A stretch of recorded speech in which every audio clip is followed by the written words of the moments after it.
Any couple have their marriage end at least once in their relationship. That means the marriage needs to die in order for something to show up. What is it exactly that's leading couples to so much struggle? All couples start here, the honeymoon phase. When they move in together, they start interacting with each other where we think they are this way, but now they're being themselves. That hurt shifts to assumption. He doesn't care, he's selfish. Is the success of a marriage just staying together or not?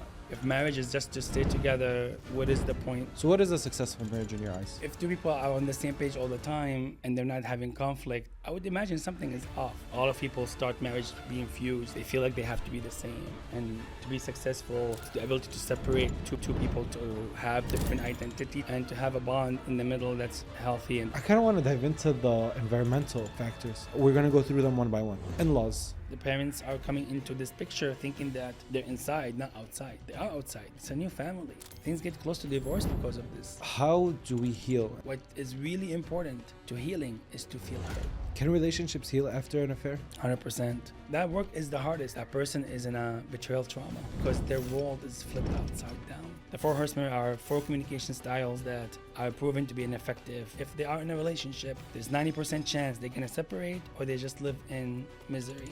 Criticism, defensiveness, content, silent treatment. Do you believe in true love? In the way you describe it, I'm gonna say.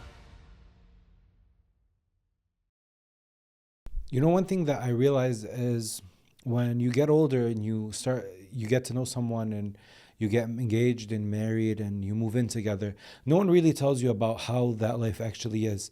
I feel like everyone that I know, including me, had this preconceived notion of what they thought their marriage should look like and what they thought and how they thought it should be. But then you realize that that's not the case. There's a lot of work that goes into it. Hamzah is a couples therapist that has been helping couples treat their relationships for a very long time now. In this conversation, we look at why love is failing, why these marriages and these relationships aren't working out. We look at the hidden dynamics between the two people and the relationship. What about them specifically is not letting this relationship work? We also look at the external factors, in-laws, money, physical intimacy, how those environmental factors affect the couple and the relationship. And at the end, we talk about healing and what you can do with your partner to make sure that you have a long-lasting, healthy relationship. But before we start, I just have a small favor from you. Subscribe to the podcast if you haven't yet. Comment, let me know what you think. Let me know what kind of topics you would like me to discuss in the future. And with that being said, let's get the show started. Welcome aboard Middle East Airlines. والمتوجهة إلى طيران الشرق الأوسط يرحب مدينة القدس العربية. Hamzah, welcome to Not From Here. Welcome, Jafar. Thank you. The way we start this off usually is by you introducing yourself in the way that you see yourself. So I like to ask people, when you look in the mirror, who do you see? So I think the first thing I would identify myself with is just another human being. Mm-hmm. I feel that's the center of how I see myself. A human being that's trying to figure out life and understand it and figure out a way to connect to Allah as I find myself in life. So that comes with, hopefully, as much as I try, compassion, kindness, curiosity about life, and trying to connect with people. That's generally the center of how I see myself. Why is finding yourself important? I feel to find a meaning in this life, a meaning more than, to understand myself, to understand what is my goal in life or what is my purpose in life, beyond just being a Muslim and worshiping Allah. What did He put me here for? Is there something unique I need to figure out? Maybe more is just understanding myself as a human, which I think if I understand myself as a human, Allah put part of Him in me, and that for me is understanding, being able to get closer to Allah, to understand Allah. That's another part I feel is important, because as humans, understanding ourselves require work, and I feel it's something that since I was young was just in me, trying to figure out what does it mean to be human? How do I get there? When you say that figuring out yourself is a lot of work, what kind of hard work is it? What do you do to figure out yourself? So, it requires a lot of reflection, and I think the hardest part is sitting with the parts of us that feel uncomfortable, the parts that we, don't want to acknowledge, the parts that requires, thinking and honesty with ourselves. And those parts sometimes are in the dark, or they just feel so uncomfortable that we avoid them, or we try to cope over them. And it's not just a natural knowledge. There's many levels to it. It starts with the thinking and then implementing in your life. So as I get aware of something that isn't matching with my values, taking that to the next level of implementing it takes work, because it's really uncomfortable. There is different side of us as humans. Me, obviously, I'm another human that compete with themselves. The part that feels, ashamed of something, the part that feels wants something, the part that feels want to carry a value of how to be as a person. They all compete, and to sort them out and get to a place where it feels in harmony takes some work, at least. That's true. That's true. Yeah. How important is your relationships that are around you and this self-discovery journey? What kind of role do they play? So in helping me, the people that are around me, that comes with curiosity without judgment, are always the people that allow me a space to face myself while at the same time not feel judged. And I think that's always an important space to have for a person to bring growth. The best growth comes from having an emotional safety for the person to face themselves and then try to work on it without judging themselves. So the people around me that do that really help me in just looking at myself, and then give me feedback so me to learn more about myself as they observe me from the outside. Yeah. Now, with relationships specifically, nowadays, I feel like people are more educated, especially when it comes to like getting married and getting to know someone. People are more educated, but it seems that the relationships are more fragile. Why do you think that is? I think there is maybe a couple of areas. I think the first one, the society and how it's set up. I think we are in a stage where there's a lot of media that says if you don't like them, just let them go, or just take care of yourself. And I think that has been resonating with many people, because they don't know how to deal with the pain, whether it's the parents or friends or family. So the message of, well, fine, just go take care of yourself, you don't need them, feels to me is an unbalanced message. So the awareness of that ability to do that, like in the past, maybe it was a little bit harder to do that because of the finances of, let's say, females, at least at that time. Maybe the shame of being divorced that is getting less and less felt by people. Not that it's wrong to be divorced, but it's just taking it the easy way, the comfortable way. This is not working for me, fine, I'm gonna go find something else. I think that part adds to it. I think the knowledge is not being put in perspective. The knowledge is being taken based on, how the person is taking it, without sitting to kind of put everything in perspective. So it's easy to get a perspective that tells you, just leave. Another perspective that tells you, if it's not working, just find someone else. It's so easy. I think that part makes it easier for a person can choose that perspective. There's so many perspectives, and some perspective could land that makes it comfortable for us to do that step. I think the last part maybe that's important is there's a lot of focus on our needs to be met, and the marriage is a place for us to get everything we want. And I think that creates a lot of disappointments when we don't get what we want. And then instead of working through it, because it is difficult work, we just say, you know what, I'm just going to find my own stuff. I'm going to do it by myself.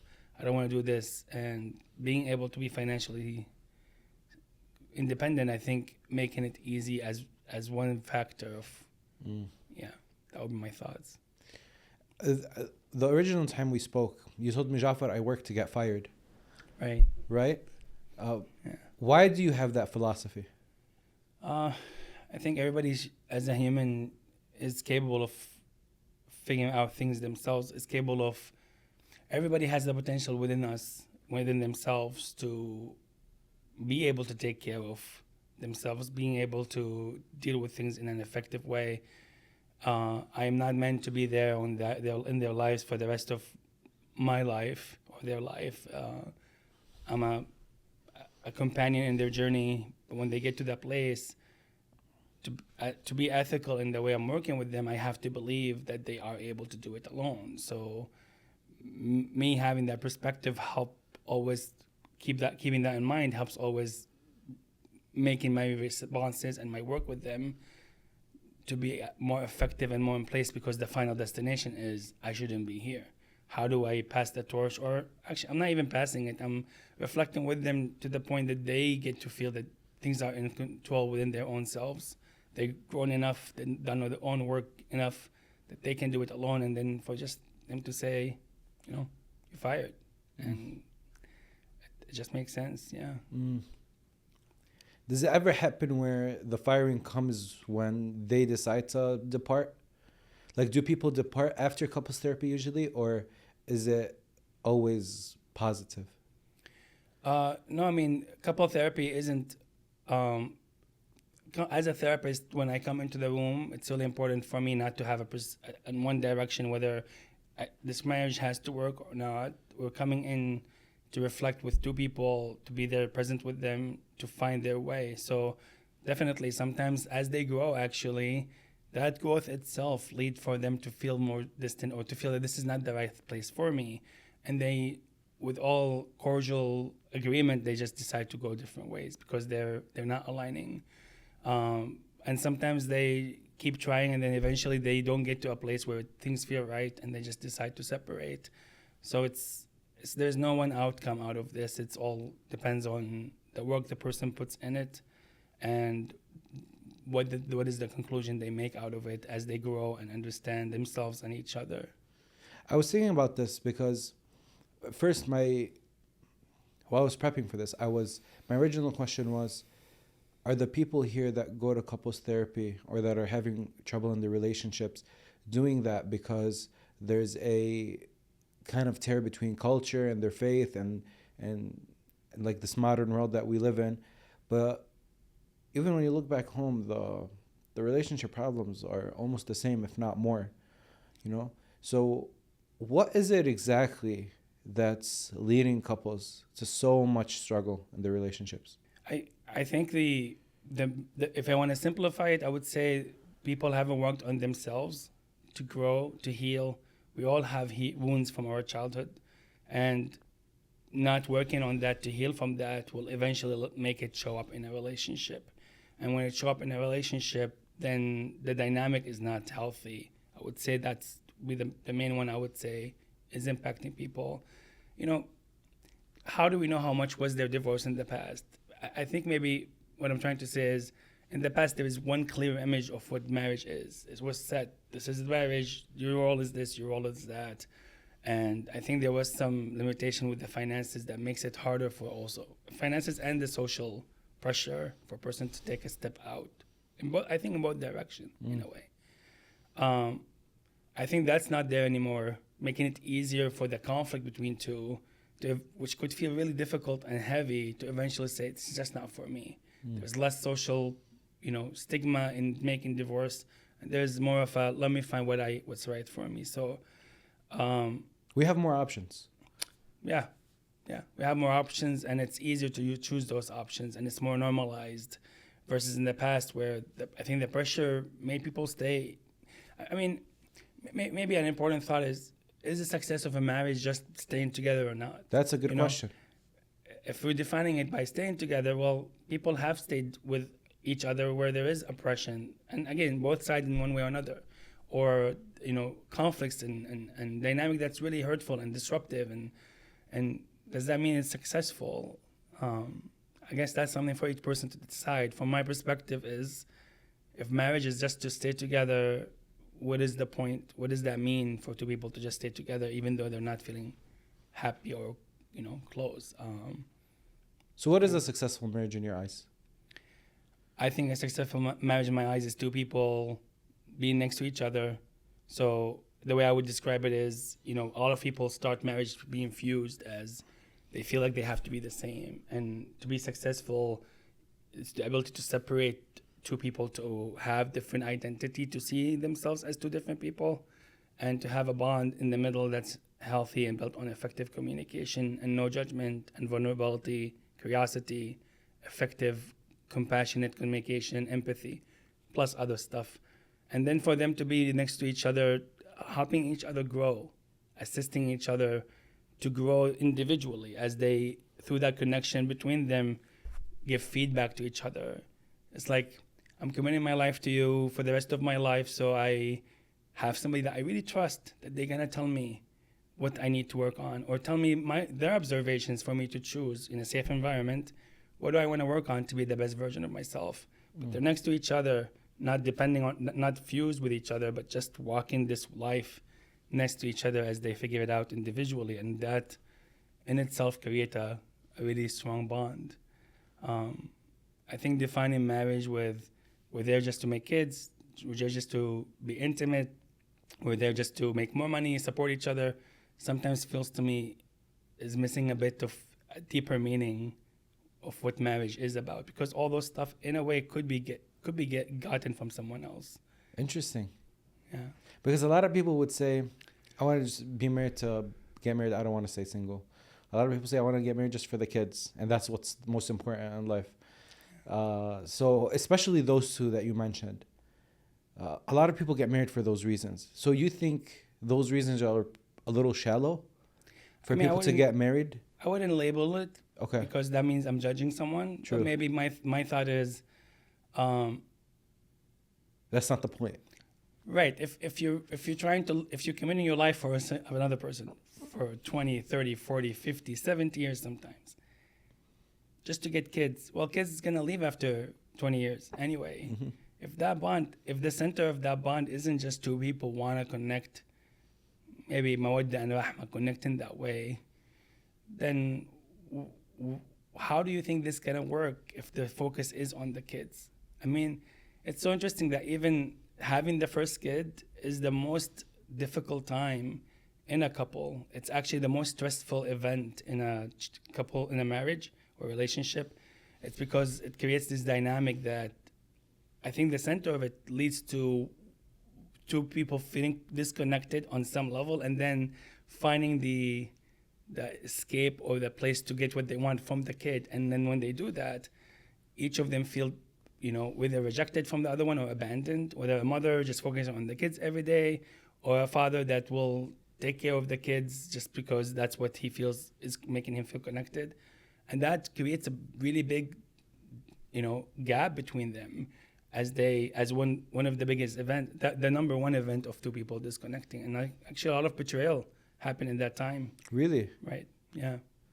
Because there's such a disconnect, because the bond wasn't them, the bond was, I want to feel good, and this kid is giving me all the smiling, all the acceptance. So naturally a person will go there not realizing that, or maybe knowing in the back of the mind, because they're uncomfortable in this relationship, they go to something that's more comfortable. Your body keeps track of everything. The long hours sitting at work, the sports injury that you had, the stress you carry in your shoulders. Don't underestimate that. At Thrive Physical Therapy in Dearborn, they help you reset. From deep tissue therapy and cupping to guided rehab and mobility work, every session is designed to get you feeling like yourself again. And if your pain started after an auto accident, don't worry about that either. Your auto insurance covers it and they accept it. They handle the whole claim for you. All you have to do is show up and start healing. To book a session with Thrive Physical Therapy, that link is going to be in the description of this episode. And now let's get back to the show. Look, this episode's about couples, how to grow, communicate better, like improving your relationship. And you'll see during this discussion, one of the main things is listening to each other and sitting down and having that heart-to-heart conversation. That's where Detroit Perk comes in. It's the perfect spot for that type of connection. It's the cozy lighting, the calm music. It's really a place where I feel conversations just flow naturally. Go on a date, grab a coffee, sit down with your partner, and just be present. Detroit Perk just sets the mood for you. You just have to show up. Your home isn't just where you live. It's where you build your life. So if something bad happens or when the unexpected hits, you shouldn't really sit down and think, am I covered? Is my house covered? It's such a integral part of your day-to-day life. Nasser Insurance Agency makes sure that you are. They really help you protect what matters most. The policies are clear, the guidance is there. They really treat you like family. I feel like having peace of mind should be the standard when it comes to these things. And they provide me with peace of mind. So protect your home, call Nasser Insurance Agency. All the information to contact them is in the description of this episode. And now let's get back to the show. So basically, the bond that you're talking about has to be worked on beforehand. And I think this is an issue because a lot of people want to pursue a perfect love rather than a healthy love. And if you had asked me before we spoke on the phone for the first time, what's the difference? I maybe wouldn't have known what that difference was. But after you told me, and you reiterated this a lot on the phone, and you told me that struggle is normal, struggle is necessary. I'm like, okay, maybe like when you're struggling in a relationship and when you're trying to figure things out, that's healthy. Rather than the picture that we have is a healthy relationship is no struggle. Is people that are on the same page 24/7, that don't fight, that don't get into issues, you know? And then you kind of opened my eyes to, oh, wait. And then when I looked into it more, you realize that, yeah, that is healthy. That is what people have to go through. Yeah. I mean, if two people are on the same page all the time and they're not having conflict, I would imagine something is off between any two people. Conflict in a way, disagreement, let's say. Conflict is another level. But just disagreement. And for two people that are two different people, back to this, and they're not having any disagreement at all, then something is off, because that means they're so fused in the identity that there is no personality at any level of identity. There is no difference in the way they look at the world, and usually that doesn't happen in life. So two people are coming to a relationship, and two people are going to have some different perspectives, especially they're coming from two different families. You know, even brothers that are coming from the same family could have a different family culture when they make a family. So those two people are going to have differences, and those differences is what's going to help them work through things to bring growth to the relationship. It's actually, from my experience, I found that couples, when they are open, what's called being influenced by your partner, openness to accept your partner's opinion because you trust them, and trying to understand with curiosity, like, what are they really trying to tell me? I believe this person has their identity and they know what they're doing. Let me just listen. When they do that, they actually help each other calibrate.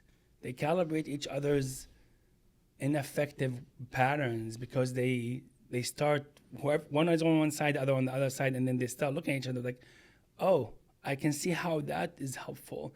And they start calibrating each other to get to be more balanced and wise in life, and in a way back to the journey of being the best version of themselves. I mean, I say this word of being the best version of a person, of themselves, for me in my mind goes into, this is jihad akbar for me. I'm working on myself as a human to be the best version, because that's what jihad is, being a better human being, and that requires work. It doesn't come just naturally. So yeah, disagreement is what brings growth, because it helps them realize other stuff. When a couple walks into your office, who generally thinks that they're in the right? Is the man more convinced that he's in the right and she's wrong, or is it vice versa? They usually, couples overall, they come in with each of them feeling hurt and the other person have hurt them.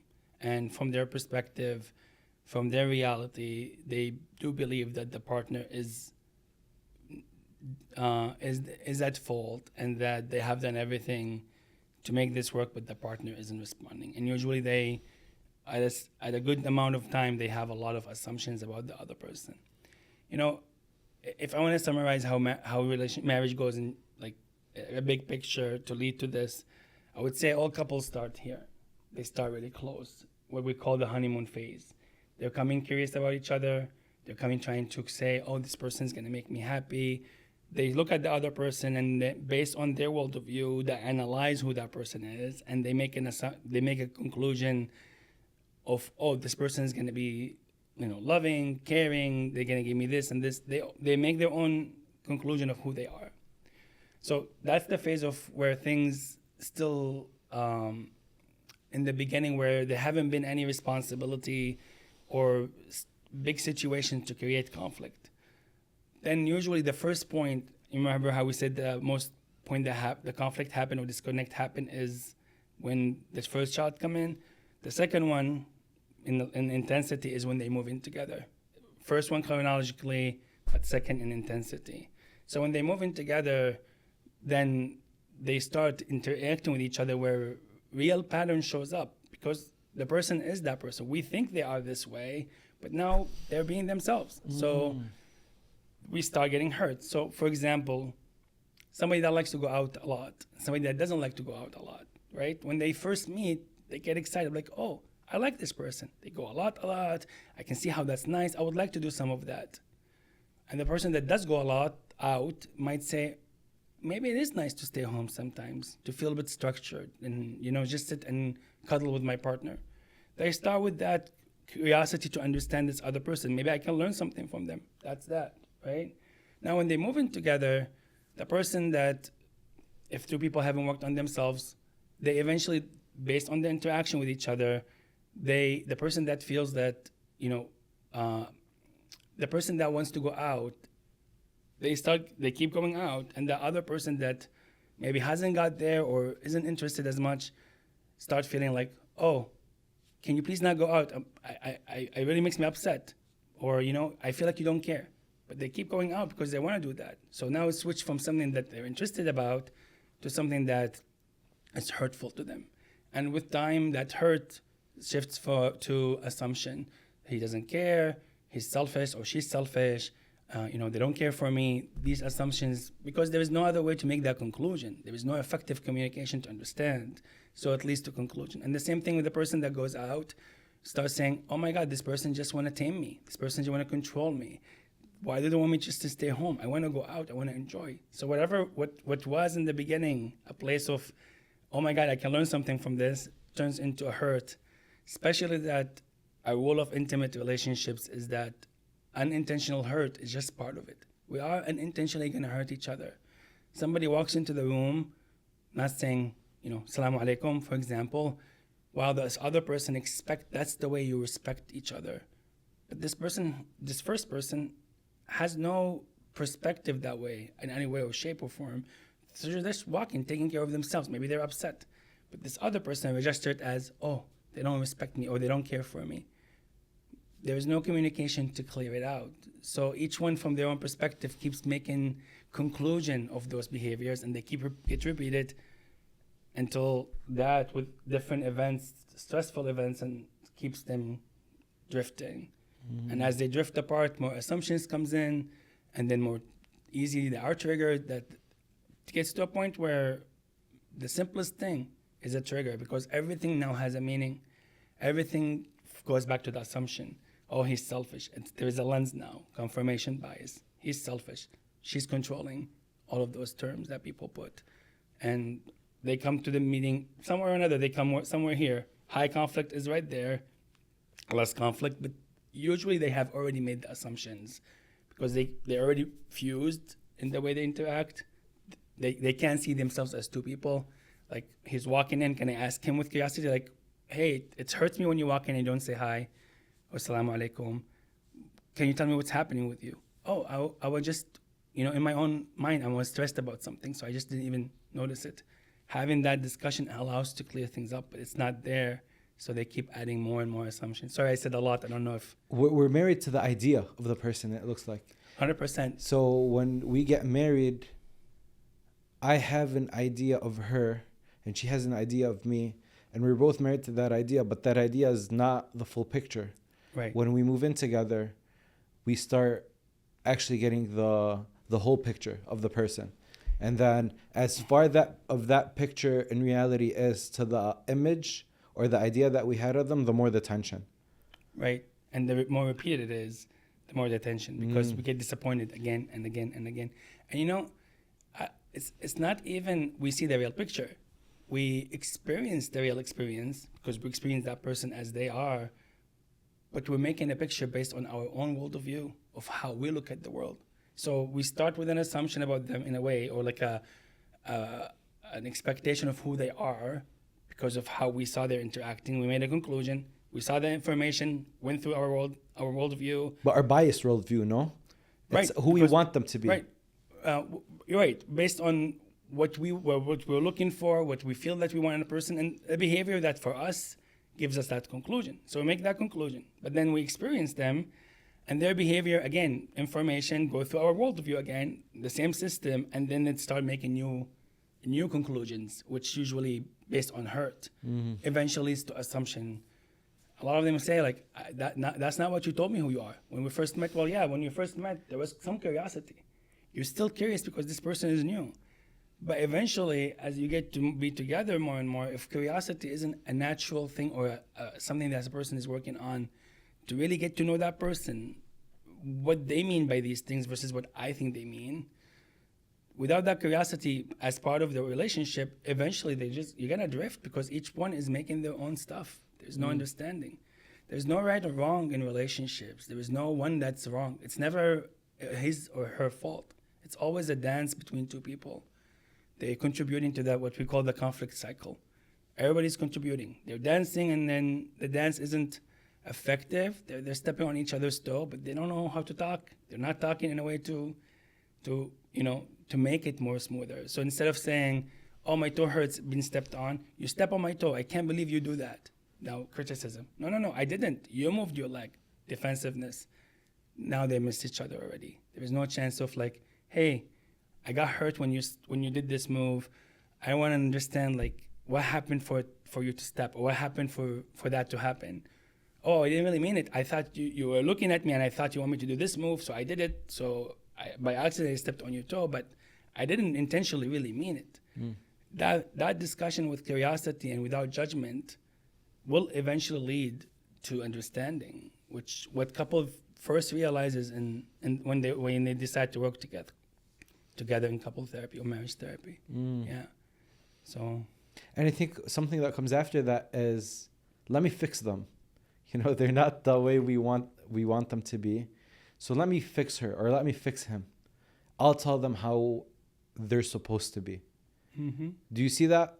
100%. Again, back to because we think we should all see the world in one way. So back to fusion, versus we each have a subjective reality, and to accept that. So with us seeing the world in one way, now we're making conclusion about their behaviors, and then we feel like we can tell them how to do it better because we understand all those things. And it's hard not to feel that way because these things usually are confirmed by other people around us that matches who we are.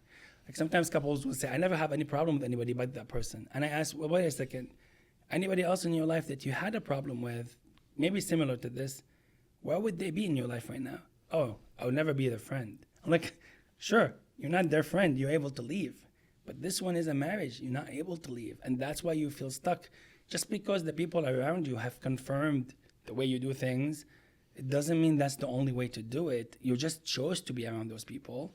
There most likely have been other people that seen the world differently, but it did not feel right for you. So you just let them go. So it's, again, back to it's skewed data. It's not the reality. So they feel like, oh, everybody loves me. Everybody thinks I'm this and this and that. Yeah, you're right. And this person is different. And what you do could make them feel somehow that's not your intention, but it's how it's impacting them. The intention and the impact is not always the same. So the intention is right. It's good intention, yeah. But the impact is different because that person is different. We all get impacted differently by things. Again, somebody says Salaam Alaikum, one might feel one way, the other might not feel anything. Just because they're different. They came from a different environment. The brain is always making subjective reality. The information we get in, and the brain makes its own reality, and that's it. It's kind of scary to some point, to be honest with you, because scary. It's highly subjective to our experiences. It's very scary. Yeah, and I think it's maybe the center of why the Quran keeps saying, don't take what your parents told you. Don't follow what the old people told you, or the tribe told you, or the community told you. We saw our parents doing this. They do these things, so we keep doing it. I think you have to really find your way because they might not be giving you the right thing. Yeah. I think I don't know, my head always ties it back to ego in a way. And every person holds their ego very close to their heart. And I think that's a big clash that happens when people get married. And for the most part, people want to be right more than they want the marriage to work, if that makes sense. The stories that I've heard about failed marriages that ended in divorce, usually the person wanted to be right so bad that they were willing to let the marriage go. If you want to leave your ego at the door and kind of have this dialogue of, okay, how can we make this work? Right. You know, this is not about me, this is not about you, this is about the whole system that we have built here. Mm-hmm. It's about our household. How can we make this household work? Right. Why is it very difficult for people to remove their egos with the person that they allegedly love? Yeah. If I want to look at it from an empathic perspective based on a human experience, if you don't mind me, maybe I will take the ego out and I'll put their pain is so big based on the dynamic. The pain is so heavy, they're not able to really face that pain or deal with it. So instead of dealing with it, they're reacting to the situation. It's almost like they have to face the reality, for example, that they're not good enough, or saying my partner doesn't do enough for me, doesn't love me. So it's, they're between those things, and usually they're not aware of their thoughts in the back of their mind. Their unconscious mind is always trying to protect us. We cope with things effectively or ineffectively. Ineffectively, like gambling, food, porn, all of that are stuff that ineffective coping behaviors. So people, they either have to face their reality or they have to say it's you. And it's much easier to say it's you than to just face ourselves, because a lot of times we're also not aware. And we cope with things, and I think maybe that's one of a way of protecting ourselves from the reality. Like emotional eating or gambling or drugs, it all comes back to ineffective coping. There is this pain in this person, something that's really hurtful deep down, and they don't know what to do with it.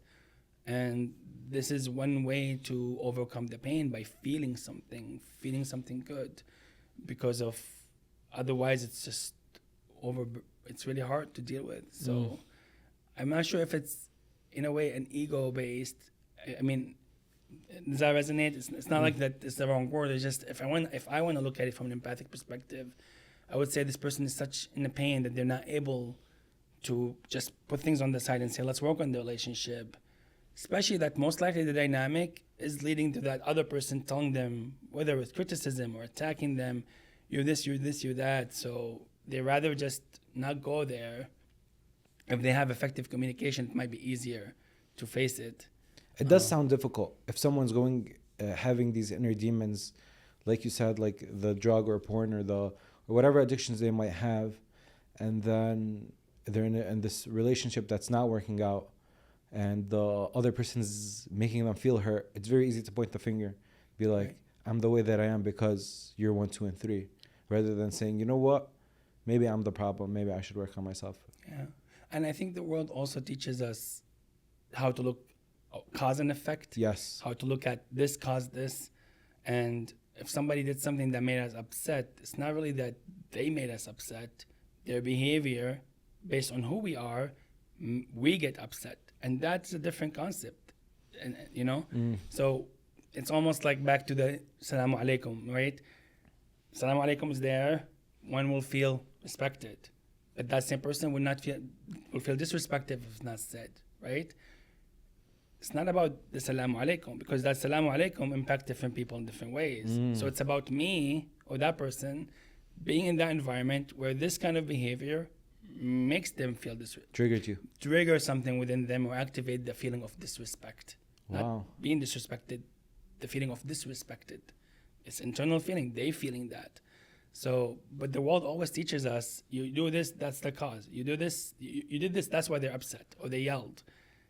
It's not that because I did it, it's because that behavior activates something in that person that's so hurtful that they yell as a response to it. So it's not a knock on their personality or the way they are.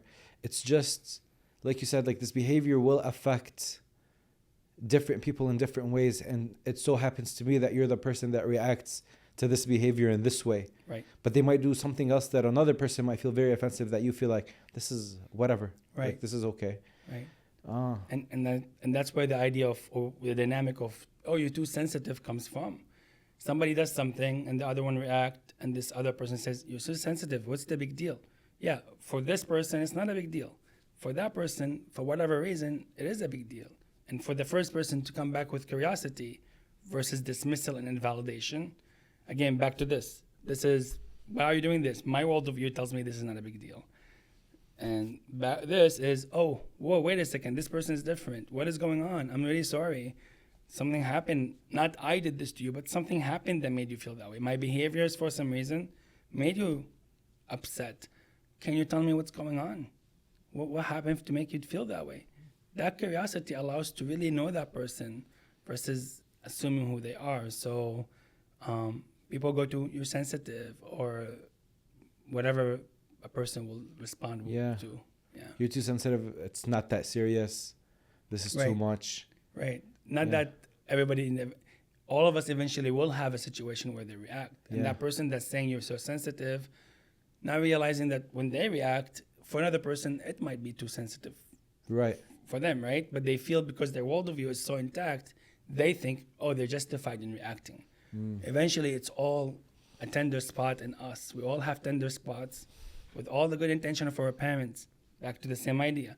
They've done all they can do the best way, right?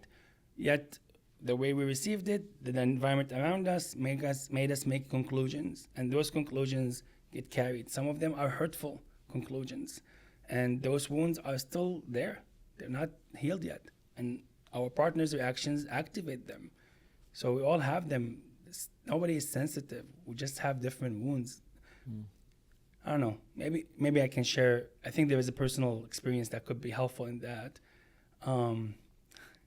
My kids, I was raised in a way where I felt, based on my childhood experiences, and I had a lot of love and care, I felt the idea of being financially responsible didn't really get clear. The money was always, money is not a big deal. What matters are people doing the right thing, right? So that impacted my ability to be, that led to an environment where I grew in a way that I'm not able to manage or feel the meaning of money. Not that I overspend, I actually would be really careful. Even if when my dad would give me the money when I was in college, I would spend it as if it's mine, really careful. But just the idea of managing it or the meaning of it, it's easily dismissed like, okay, it's not a big deal, it's just money, just keep going, right? And I wanted to teach my kids, which I think impacted me negatively in my life, and something that I had to work on, and still to some degree still working on it. So to help my kids feel a bit of a sense of maybe being a bit more practical with things, I start giving allowances, and let's say they want to buy a shoe that's $200, right? I'll say, okay, here's an $80 that I think is reasonable, let's say, and the rest, if you want to buy these other shoes, you're more than welcome to choose that. So we did that, or everything is okay. Stuff shows up, and we'll say, okay, this is that. You're gonna, you have the rest of it. Yeah, I'll take care of it. One day, they wanted to buy something, and I said, okay, so this is this amount, and I think this is reasonable. What do you guys think? And they both stopped and they said, and my daughter is about 13 at that time, and my kid was 7 to 8, my son. And they said, Dad, can we tell you something? And I said, sure. What is it? They said, we feel like you want to take our money. All you think about is taking our money. I'm like, oh, whoa, wait a second. That must be so upsetting and hurtful. Feeling your dad wants to just take your money. Like, what is it that you have that I want to take, right? And I said, can you tell me, I'm really sorry this is how you feel about this, because that's such a difficult thing to feel as a kid. Yeah. You barely have enough, and you feel this adult is trying to take it from you. I said, can you tell me what is it that made you feel that way? And we kind of talked back and forth, and eventually we got to the conclusion that I somehow, because that's important to me, trying to, help them work through this, I jump into that conclusion first. The first thought comes to me is, okay, what's the price? And I go into, okay, this is how much, I can contribute, the rest is you, or I'll cover it all. Me starting with that, and after it we can talk about it, but me starting with that brought the conclusion to them that my dad only care about the money and that he wants to see how much we're going to spend and how much he's going to spend. Versus me saying, wow, what do you like about it? Being curious first about it, and then eventually maybe saying, okay, you want to buy this? Okay, so let me see. This is how much is it? This is how much I'm contributing. And that start with all the good intention that I had, that landed to them as that feeling. So if that wasn't discovered with time, that would be a wound about money. A big one. Right. I wound about money, about my dad was there to take out. Maybe it would have been corrected. We don't know. But if not, because my behavior hasn't changed, it might eventually lead to more and more stuff. And that wound is going to be there. With all the good intention, it's still a wound. So we all have them.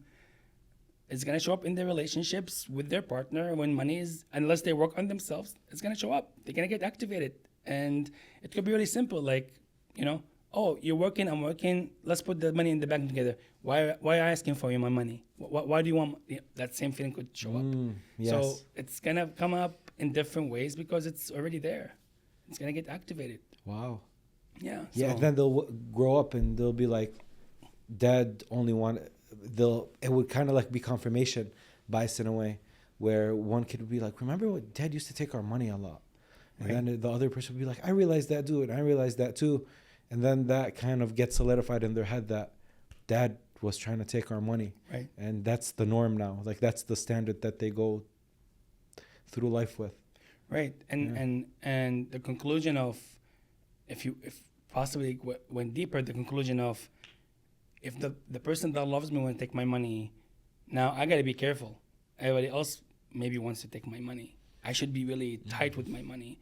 I should be careful with my money. It will go to the opposite side of reacting to whatever conclusions they're gonna make. That could be another one that could be made of. Yeah. But it took that from you as a parent to realize that there was a problem here. Maybe another parent in that situation would be like, why are you talking to me like that? I don't need your money. And then have that as a conflict, So you realizing that and approaching it and, oh, that must be so sad. Why are you guys thinking like that? Is the healthy way of going about it. You let your ego on the side. Another parent with their own wounds and how they think might think of it as, my kids are attacking me and they're calling me cheap. Right. Yeah, and it would have the negative effect. 100%, and they will show up with even defensiveness, and they will invalidate and even add to it more as they react in a strong way, which can add to the conclusion. I can't even talk about money. I can't even mention my needs, because if I mention it, this person is going to be upset. So you're right. If I had a wound that's related to money, which I don't, because of the dynamic I was raised in, I was able to bring empathy and say, hey, I'm really sorry. My behavior made you that way. Again, it's not that I caused them, but my behavior for them landed that way. And I had to acknowledge it and be curious to explore it and then understand it and then find other ways to do things that will feel right to them, because I don't want them to feel that. And that's how it got healed or repaired. Yeah. So really what we understand from this is approaching the issue or the struggle or the conflict with your partner has to be from a empathetic worldview of, this is not about you. This is not personal. This is you figuring out how different personalities work together in the same space, right? And through that discovery period, you might get hurt, they might get hurt, but as long as you're both actively trying to figure it out, you should land in a spot where you're not here. Right. You're somewhere floating around here. Right. Well, I mean, the identities are this way. The bond could feel this way. That means they're not fused, but they feel really close. Yeah. This is the bond, but the identities has to feel as we are two different people. Not too far, not too close, not blended, but we are just in the right places where we are both having our identity, but there is this strong bond between us that makes us feel that way, close to each other. Does that resonate? Yeah. So Yeah, and I think if you want to, come back to the ego part, the ego is in a way protecting us from all the stuff that's inside, self-doubt, sense of failure, we're not being loved. I mean, eventually the ego is the part that protects us from these things, and we react to protect ourselves. So it turns from let's talk about the problem to let's talk about each other. When a person isn't aware that there is this other person that is different and let me understand them, but instead coming with whatever they're doing is hurting me, then, it turns from let's talk about what's going on to let's talk about how do we attack each other or defend ourselves from the other person's responses. So, yeah. What's the dangers of being blended? Because I feel like when you do this, when you say blended, it might strike as something positive for a lot of couples. Like, Sure. oh, okay, blended, feels good. Yeah. But what's the dangers of being blended? I mean, there's a lot of identity, and then there is an easier chance for a person to react. So if I feel me and my partner are like this, we're fused, meaning that our thoughts are the same, our feelings are the same. There's only one worldview that, that exists in the world, and we both are in agreement with it. How to spend money should be in one way. There's no two ways to spend money.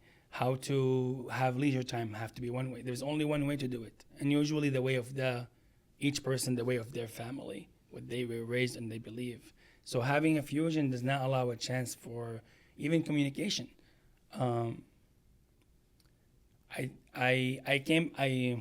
Like somebody will say, I can't believe when I told you this, you did not do this for me. I can't believe that I said I'm tired and you didn't go make me coffee.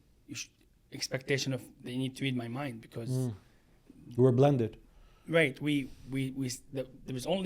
Everybody knows when you say I'm so tired. It makes sense that you need to go get coffee. Like, why can't you even do that? Why don't you care for me? Well, it's not because they don't care. It's just they don't feel it that way. They don't see it that way. They don't interpret it that way. But fusion is saying you have to think about the world in the same way I need to think about it. I remember I had a discussion with a person one time, a family friend, and we were in a Christmas place, just like a big shop. We were driving somewhere, and we were like curious to see what's going on. So we saw orbs, and that person said, like, I don't understand why people buy these things. And I'm like, I don't know. Everybody has a reason for something. I think they enjoy the shape of it. And he said, but I mean, it's only for one night or, a week, but then you throw it away. Like, what's the point? It's a waste of money. I said, I don't know. Everybody enjoys something different. I wonder, like, when you buy a piece of chocolate, you eat it and you throw it away. What's the difference? You eat it in a couple of seconds. Isn't that in the same way? They're both enjoyable, just in different ways. It's like, yeah, but the chocolate you can taste. You see, there's no space for another way to look at the world, to enjoy the world. So if that person is married to someone that likes, let's say, small stuff to put in the house, it will make it really hard for them to accept that, not allowing them to enjoy that, even though they might go and buy boxes of chocolate because that's how you should enjoy life. Okay. Yeah. Yeah, so that fusion does not allow a space for another person's perspective, and that is really hard not to lead to conflict. Because even if you are having the same values, there must be something. There always going to be something that's different. You're talking about 70 years is a long time being with someone. So you can only imagine what kind of things will pop up in 70 years. Yeah, and change. People don't stay the same. If the person doesn't have curiosity, now your partner is growing, they're changing and they're drifting.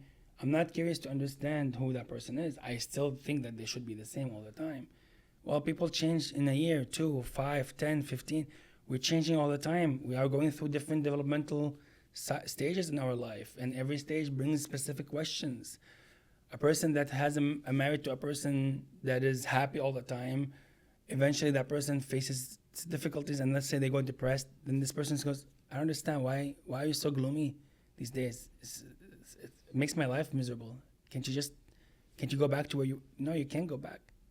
They're growing, they're changing, they're facing life. The brain keeps readjusting our subjective reality because we get all this information, experiences, interaction, and it's constantly changing us. The brain is constantly rewiring, and we are lucky that it is, because if it's not, therapy wouldn't work. We're stuck. Yeah. But it is always learning from the world and then readjusting. It's not a fast process, and it is for a reason, because the brain have studied the world enough to make a conclusion, and you can't just tell it one day, no, believe in this, and it's gonna feel this is risky. Let me just test it. I'm gonna test it for a couple of times, and if it works, then I'm gonna start rewiring my brain. So that's almost like the way I describe it is, however we are right now, it's like a highway. Our responses to life is a highway in our brain, a really strong network that's so clear, that's so paved, and there's lights. The brain takes it like this. But this new way that we're trying to adapt, it's like a dirt road that somebody walk in and it's dark. But every time you use it, every time you practice to use it, it's getting wider, it's getting clearer, it's getting paved, it's getting light, and the other one getting abandoned, eventually it's gonna die down. So, yeah. I kind of want to dive into the environmental factors around the couple, because a lot of what you mentioned is the couples between them and themselves. It's the kind of the hidden dynamics between them. But the environment's a big deal. And I kind of was looking for the biggest environmental factors that might affect the couple's relationship. And we're going to go through them one by one. Sure. Does that sound good? In-laws. Yeah. Number one, the number one factor that will impact a couple is the in-laws. 100%, Really? 100%. If the in-laws aren't able, back to the same idea of seeing two different perspectives, and they're coming in just backing up their side and coming in with the expectation of how their relationship should be with the other person, then that's another hurdle to go through. And usually the bond is strong between that person and their parents. So this other person now have to face the parents feeding back into their own child, or son or daughter, the same beliefs that person believes. So this other person on the other side is facing two people that agree with each other, making it really hard for him to have or her to have a discussion with their wife. So if in-laws are not able to come with wisdom to see interactions and conflicts and disagreements as both sides contributing, most of the time they're gonna align with their person, and the person, their son, the person that coming from their side, and that partner, when they come back to their family and they say, my partner is doing this to me, doing that to me, they're gonna align and make the same conclusion, and they're gonna feed into it more and more, making no space for repair. It's gonna only lead to more and more disconnect. You would say it's the number one reason of conflict environmentally is the in-laws? I would, yeah. I don't see, TikTok in a way is the second one, if you want, like social media, because if I trust someone online that I get information from, that trust, I would compare it to a family of origin. Does that resonate? Like, I trust that person's perspective so much. And if that person's coming with a judgmental view of life, one perspective, and it's feeding into my narrative, then I'm having somebody to back me up.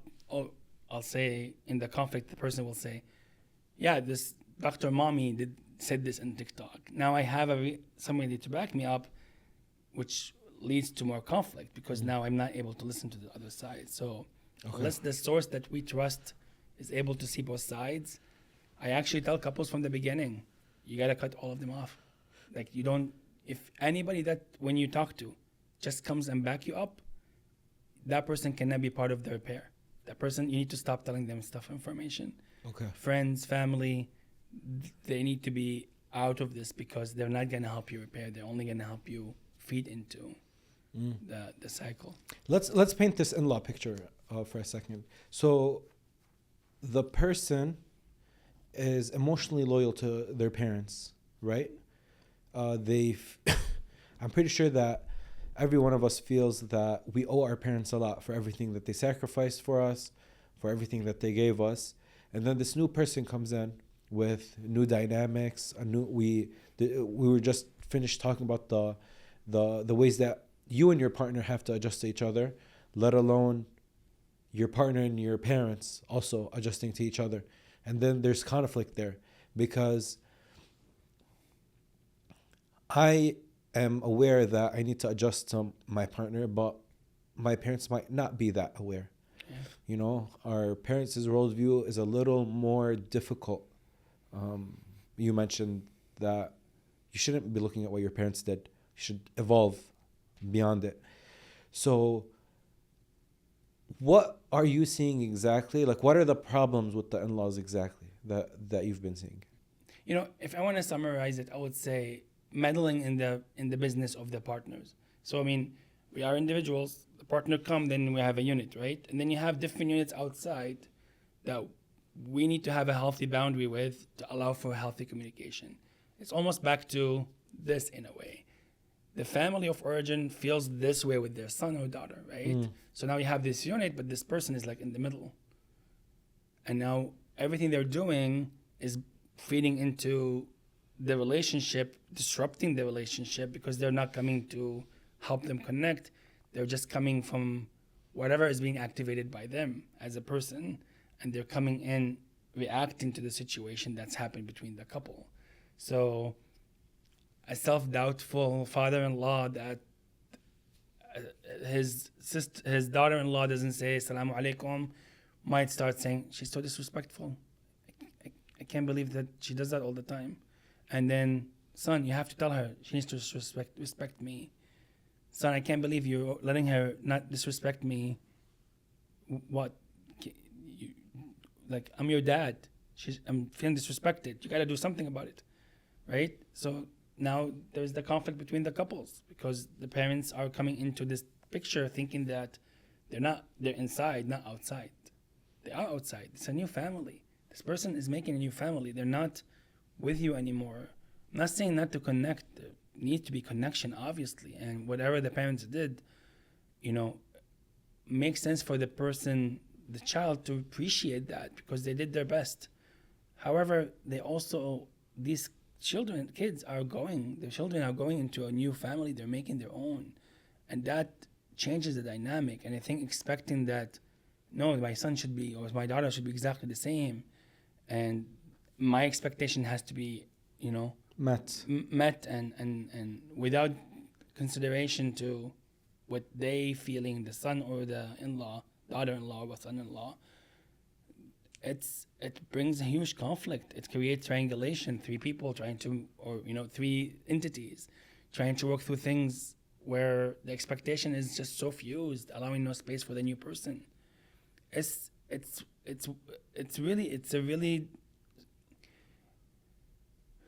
really impacts marriages.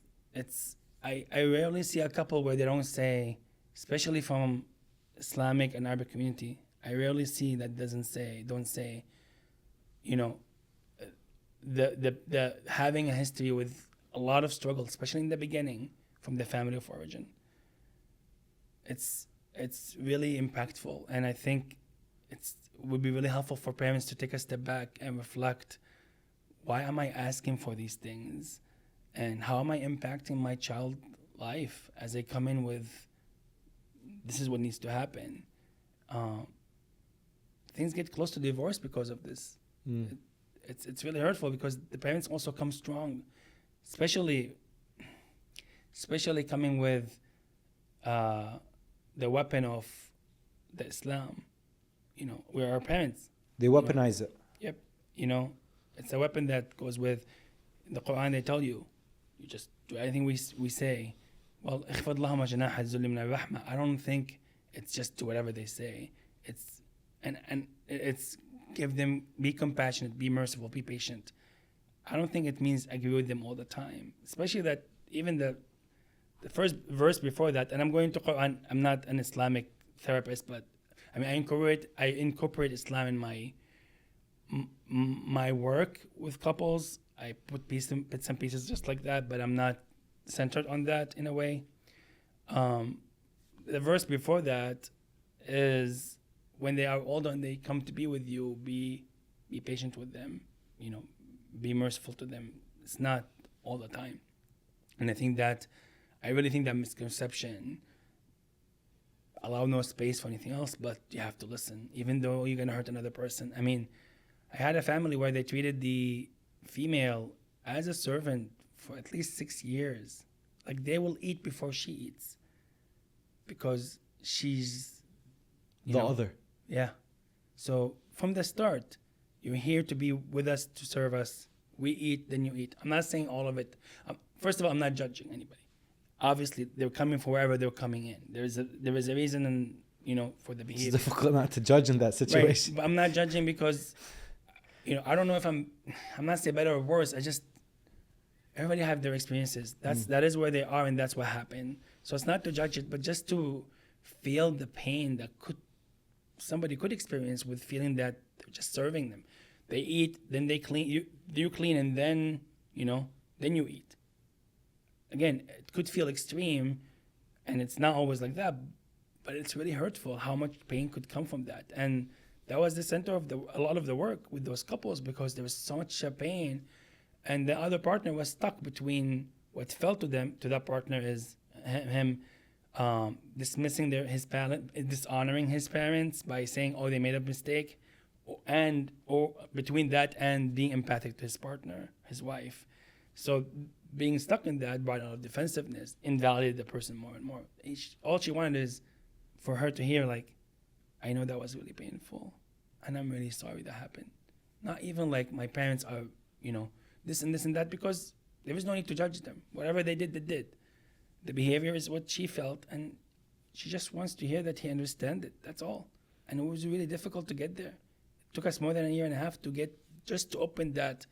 Okay, maybe they did something that's hurtful. Not something wrong, hurtful. Again, not wrong or right, because we don't want to judge, but hurtful to her. That somebody could get hurt because of that. Many people could hurt. So the kid was the male partner was fused with his family. It was really hard for him to say, my parents could make mistakes, and that led to really difficult dynamic with his partner. Yeah, because when you say that a person is fused with his parents, especially when you add the weaponization of Islam to it, the parents feel like whatever they ask from their child, they have to do. And when they get married, that didn't change, because it's a sensitive time for the partners that moved in together, but it's also a sensitive time for the parents. They just let go of their son, or they just let go of their daughter. Right. So the emotions are really high, and in both parties. And the parents still feel like, oh, okay, but he's still my son. He still has to do what I say. So when this new person comes along and they feel like their partner, and they're like building what you said, they're building this household together, and they're not going to be a part of it like they're used to for these 20-something years that they raised this child. Now it's an issue, right? Now it's, oh, he's doing wrong by God. Like, he's not even fulfilling his Islamic duties and listening to me. And they both have to listen to me because they're an extension of him, and God tells him to do what I say. Right? Right. The child is an extension of the family, especially the male, and then his wife is an extension of him, so they both have to do what we think is right. And you said something I think I wanted to reflect on. You said they see them building another life, and that they're leaving, and they start making a conclusion of stuff. So let's say they're expecting the child, expecting their child to come, their adult child to come on the weekend, on Sunday, every Sunday, right? And one day the daughter is tired, the daughter-in-law is tired, and she's like, I really can't go. Maybe she's on her period, whatever it is. Sometimes even she just had miscarriage, and the expectation, we have to go. But then when they don't go, the parents go, oh, she's taking him from us. Now we're going to lose our kid. And that's scary. If a person saw their kids as an extension of them, and they worked so hard to make them all big and old, and then now they feel somebody's just going to come and going to take them away, and they're going to change them, and they're going to put them against his parents, it's a difficult thing to handle unless the person has a lot of emotional maturity. And maybe including that these kids are not for us. These kids Allah put them in life right after us. They come to life because of us. But they're not us. They're Allah. In the end, they are just an amana for us to do the best we can to help them grow. And then eventually, it is their life. It's not ours. And us learning as parents to detach ourselves from the expectation of that this person is part of my identity, all those children as part of my identity and how I see life and how I'm proud of life and I'm proud of myself. That is really important. Again, back to detaching ourselves, our emotions, our expectation from these kids, because they're not for us to do whatever we want with. They are their own person, and Allah's gonna judge us alone, and they're gonna judge them alone. They're not gonna go in Yom Judgment, and I'm gonna say, oh, here's my son, come talk, let's talk. No, they're not related to us. They're their own people. Yeah. So yeah. In those situations where you mentioned that the biggest thing is the expectations are not the same. So what do you recommend in those situations? For, let's say, a couple's going through a situation where the son-in-law is not meeting the expectations of his in-laws. The in-laws, I feel like, are rigid in the way that they think. The older generation tend to be like that. What do you recommend in these situations? So I think what makes it hard a lot of the time, I'm going to start with that and I'm going to go to what I would recommend. Yes. What makes it hard is I think people feel that they're stuck between two options. Either attacking their parents, disrespecting their parents, the one extreme, or that they have to follow their parents exactly how they're being told. They don't know, actually, attacking their parent or losing themselves and feeling in discomfort, living in discomfort and with their partner as there is conflict that's happening. So they feel they're stuck between two. They feel that on one side, we want to be empathic. We want to care for them. We don't want to attack them. We want to be empathic. But then we want to be assertive too. And assertiveness means attacking, feels as attack. And empathy feels as, I just have to agree. I have to agree with everything they say. And not being able to put those things together, that being empathic and assertive in the same time, having a concept of how both of those could be done together, is what makes it hard to deal with those situations. And that would be my advice for the person to reflect on, how can I work with those parts of me that are afraid? Because usually it's fear-based. Fear, anxiety, guilt, shame, self-doubt are usually the things that drive us in an effective way, because they're driving with this energy of, it's not a wise energy, it's a reactive energy. So to work with themselves to figure out, what are the fears telling them? What makes them feel they have to disrespect their parents if they said to them, I can't do this, for example, with all respect and empathy?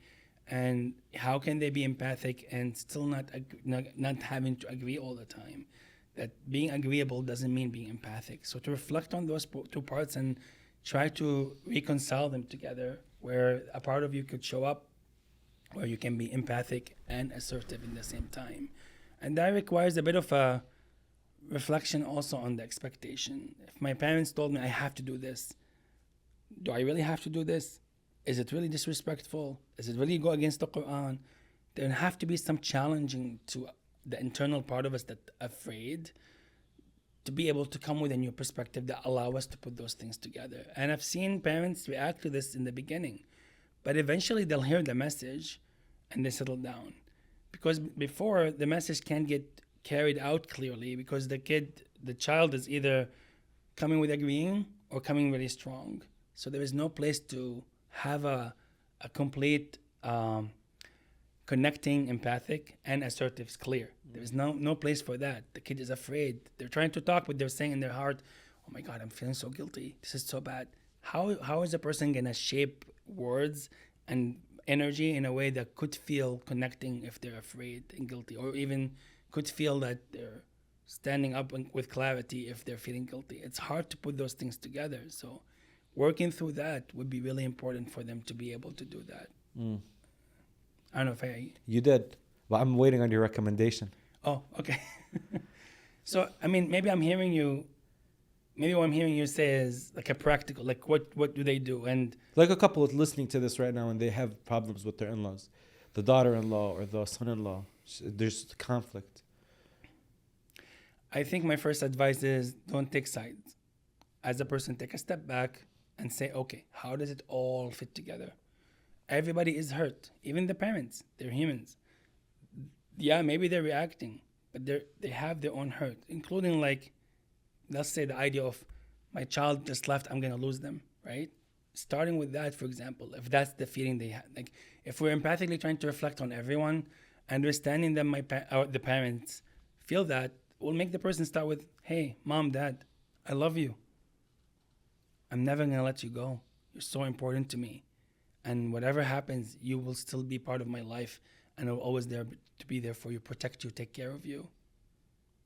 Yeah, it might feel that I'm changing, but that doesn't mean I'm not gonna be there for you, or I'm not the son that that you're your son or your daughter. Starting with that brings assurance to the fear of the family, the other side. So brings clarity to what's going on. Then, adding to that, clearing up stuff. Why are we doing this? What does it mean? So I think what could be really helpful is taking a step back and first look at the big picture. How is everybody impacted? If there is a lot of judgment, my mom is this, my dad is that, my wife is this, my husband is that, take that to the side. And maybe kind of what you said, not maybe, it is what you said earlier. Look at the problem. How are we looking at the issue of what's going on while understanding everyone? So there is a balanced perspective that nobody's here to hurt anyone. That's usually not the purpose. There's something behind it that's usually built on guilt, fear, self-doubt, anxiety. There's something that's driving an ineffective behavior because we are all human. And deep down, we have the humanity in us. It's an instinct. It's there. It's almost like we are a diamond. The way I look at it is like we're all diamonds, but life and experiences cover us with a lot of dust, and we need to kind of undust some of it. Same thing. Everybody has that deep down, and being able to see it in that way. So I don't know if that's practical enough. Maybe it feels like you have to change and look at things differently, but I think just trying to take that perspective of, okay, nobody's wrong here, but we're all stepping on each other to somehow or another, and our fears are showing up, our guilt are showing up, or those ineffective part of us are showing up, that's playing a role in how we're acting to each other. Can we take a step back and try to understand everyone, to listen to everyone, really listen, not listen from our worldview, but really listen. I feel afraid that you left me. Why are you afraid, mom? I'm right here. I'm 2 minutes away from you. Why are you? No, it can't be that way. Needs to be like, mom, I'm really sorry you're scared that I left you and that I'm not going to be there for you. She needs to be, or he, whoever it is, anybody in the group needs to be validated as we really listen to them, what they're trying to tell us. And then from there, put it together. So, that would be my number one advice. There's no one person that's at fault, and nobody is mean and selfish, and those labels, take them out and look at everybody. How do we look at everybody? Again, empathy doesn't mean you have to agree. Assertiveness doesn't mean you have to be rude. You can have both of them, and it might require some work to formulate how that look like. Hamzah, it looks like a lot of the work that has to be done is unlearning a lot of the things that the older generation carried on with them.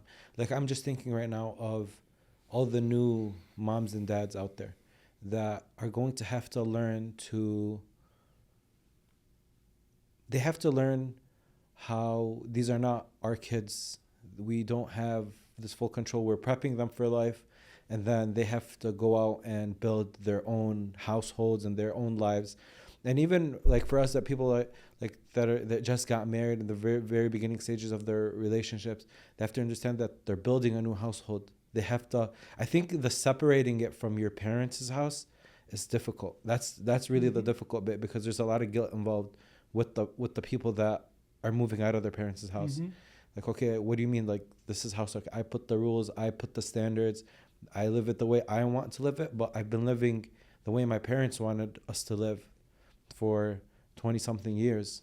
Now we have to change everything, Right. So I think that's difficult for people to understand, but I think it's necessary to get the new generation of kids to be more healthy. Right, 100%. I think for parents to recognize that is really helpful, to allow the kid to grow as they separate from them in a healthy way, recognizing that they don't belong to them. I had a thought I wanted to share about this. You said that the people that are moving out, they're feeling guilty, and maybe another part of it is all your life you did things one way, right? And now you are in your own place, or a person is in their own place, and they felt what they experience is the reality. They're solid. My parents does it this way. The person that I trust the most, my parents, my dad, my mom, they did it this way. My grandparents did it this way. Who am I to change it? Especially if they are fused, meaning there is no identity for them to feel like I can have a voice. It's going to be hard for them to challenge that. And partners do tell each other, my family does it all the time. Why can't you do it this way too? Well, just because your family did it doesn't mean it's the right one here. It might be the right one there or the effective one there, but doesn't mean it's going to be effective with this new partner that you are with or the person is with. And I think challenging that, in a way, it's almost challenging our internal image of our parents, because these people that we trusted all our life, and now this person that's coming in telling us we have to do it differently. So back from each angle, everybody is experiencing something that's bringing fear, anxiety, worries, doubt. Those things are playing in the background, and we don't know them because we're just reacting. And it's a huge thought. Oh, I'm changing what my parents told me. It's almost like let's say 18 years, somebody get married, right? 18 years of one way of not 18, 15, right?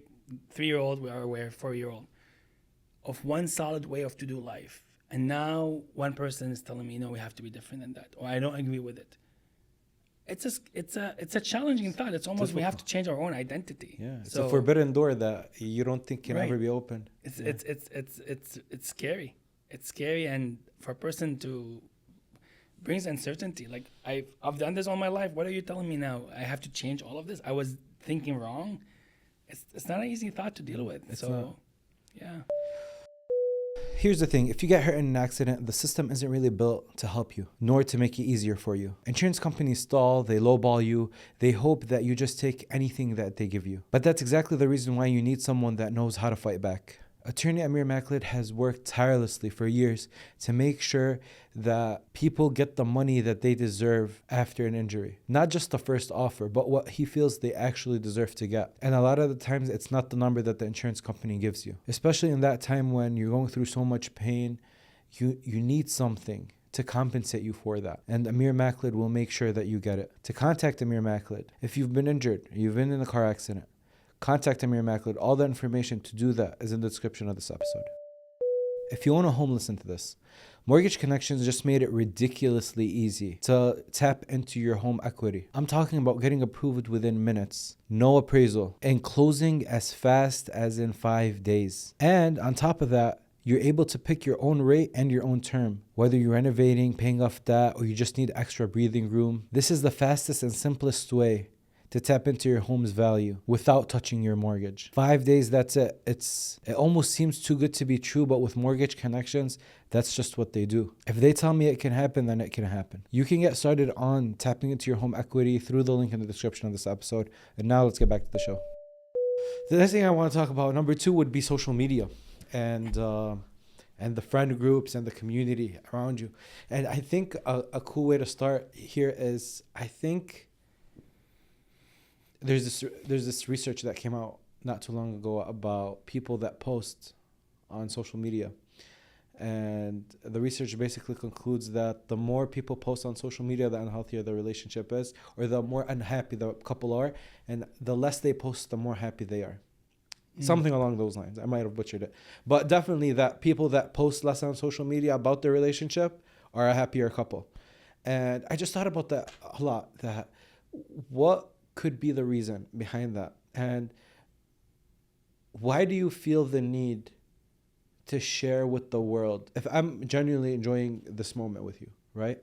Why? Now this is different. We want people to learn from this. But if I'm I'm genuinely having fun with my friends or with my partner, why do I feel the need that I have to share this moment with the world? Why isn't? If you think about the moments that you really enjoy in life, the moments that you feel euphoric, those are not things that you feel in that moment. I want to share this. No, you want to be in the moment. You're feeling euphoria. You know, you want to step back and just feel this. So that's the only way I could explain it in my head of why the research came out the way it did. But I want to know from your practice, what are people seeing on social media that they're expecting in their households? What parts of it? Is it the way the husband treats his wife? Is the husband seeing that all these videos, the houses look clean and the kids look like nice and pretty, and in the house it's not like that? What parts of social media are affecting the couples the most? If I wanna pin it down to two things, the male usually feeling taken care of, and the female feeling supported, whether emotionally or supported in a way that makes her supported in a way that she expects, whether emotionally or physically in doing stuff, whether being a cooperatively supportive person as a male. So the female I see a lot of that. So a lot. I'm not sure if it's all social media, coming from social media. I'm not also as much on social media. I know worldviews and expectations come from social media, and I think if I wanna, and I'm reflecting on this right now as we talk, I would say that the male feeling that they're not emotionally getting their needs, they're not being taken care of by the female. That would be one, and the other one would be, actually, I was just another thought. They're having no space to be themselves with the female. I really don't like the categorization part. I'm always trying to look at the world as male and female. We are all human in the end. But if I want to just a bit generalize, I feel those two things, the male will ask for it the most. And I've seen some videos that resemble that online. Like they'll say, like, look, whether videos or maybe other people they know, like, look at this person. She take care of him so much. Or, he can talk and express what he wants. That's the male. The female is the romantic part. The male being emotional, doing romantic stuff that they see online, but it's not, feels to them it's not happening to them. And also feeling supported. Like, look this person. He does this and he does that. He's always there for his wife. He's taking care of the house. He's handyman. He's doing all of that stuff. Having that expectation that their partner, their male partner, is not doing what they would like them to do. I would sum it to those two, to be honest. Yeah. Expectations a lot of the times. I mean, eventually, whatever we're seeing is whatever a person is seeing is giving them context, and based on that, they're building expectation of what would they want from this and what does it mean. So it's just another source of information that we analyze and we decide what does it mean for us, and then we take it and we react to it with our partner. The grass is never green on the other side because, first of all, you need to water the grass for it to get green. So that's knowing that we're doing that in the relationship would be important before we even look on the other side. Second, the grass looks green on the other side does not include that it's being just looked at, not lived at or lived on. That when you get closer to a person, different dynamic shows up, not what we're looking from afar. And the last thing is, any couple that separate or they look at what they don't have and they say, but this person has it, they're not realizing that they are already bringing dynamic patterns into the relationship, and that pattern, same patterns that the individual bringing, if not worked on and changed and not changed, worked on and growth happened, where whether wounds are healed or ineffective patterns are changed or get replaced with more effective ones, those things will show up with other relationships, but we just don't know because it looks different.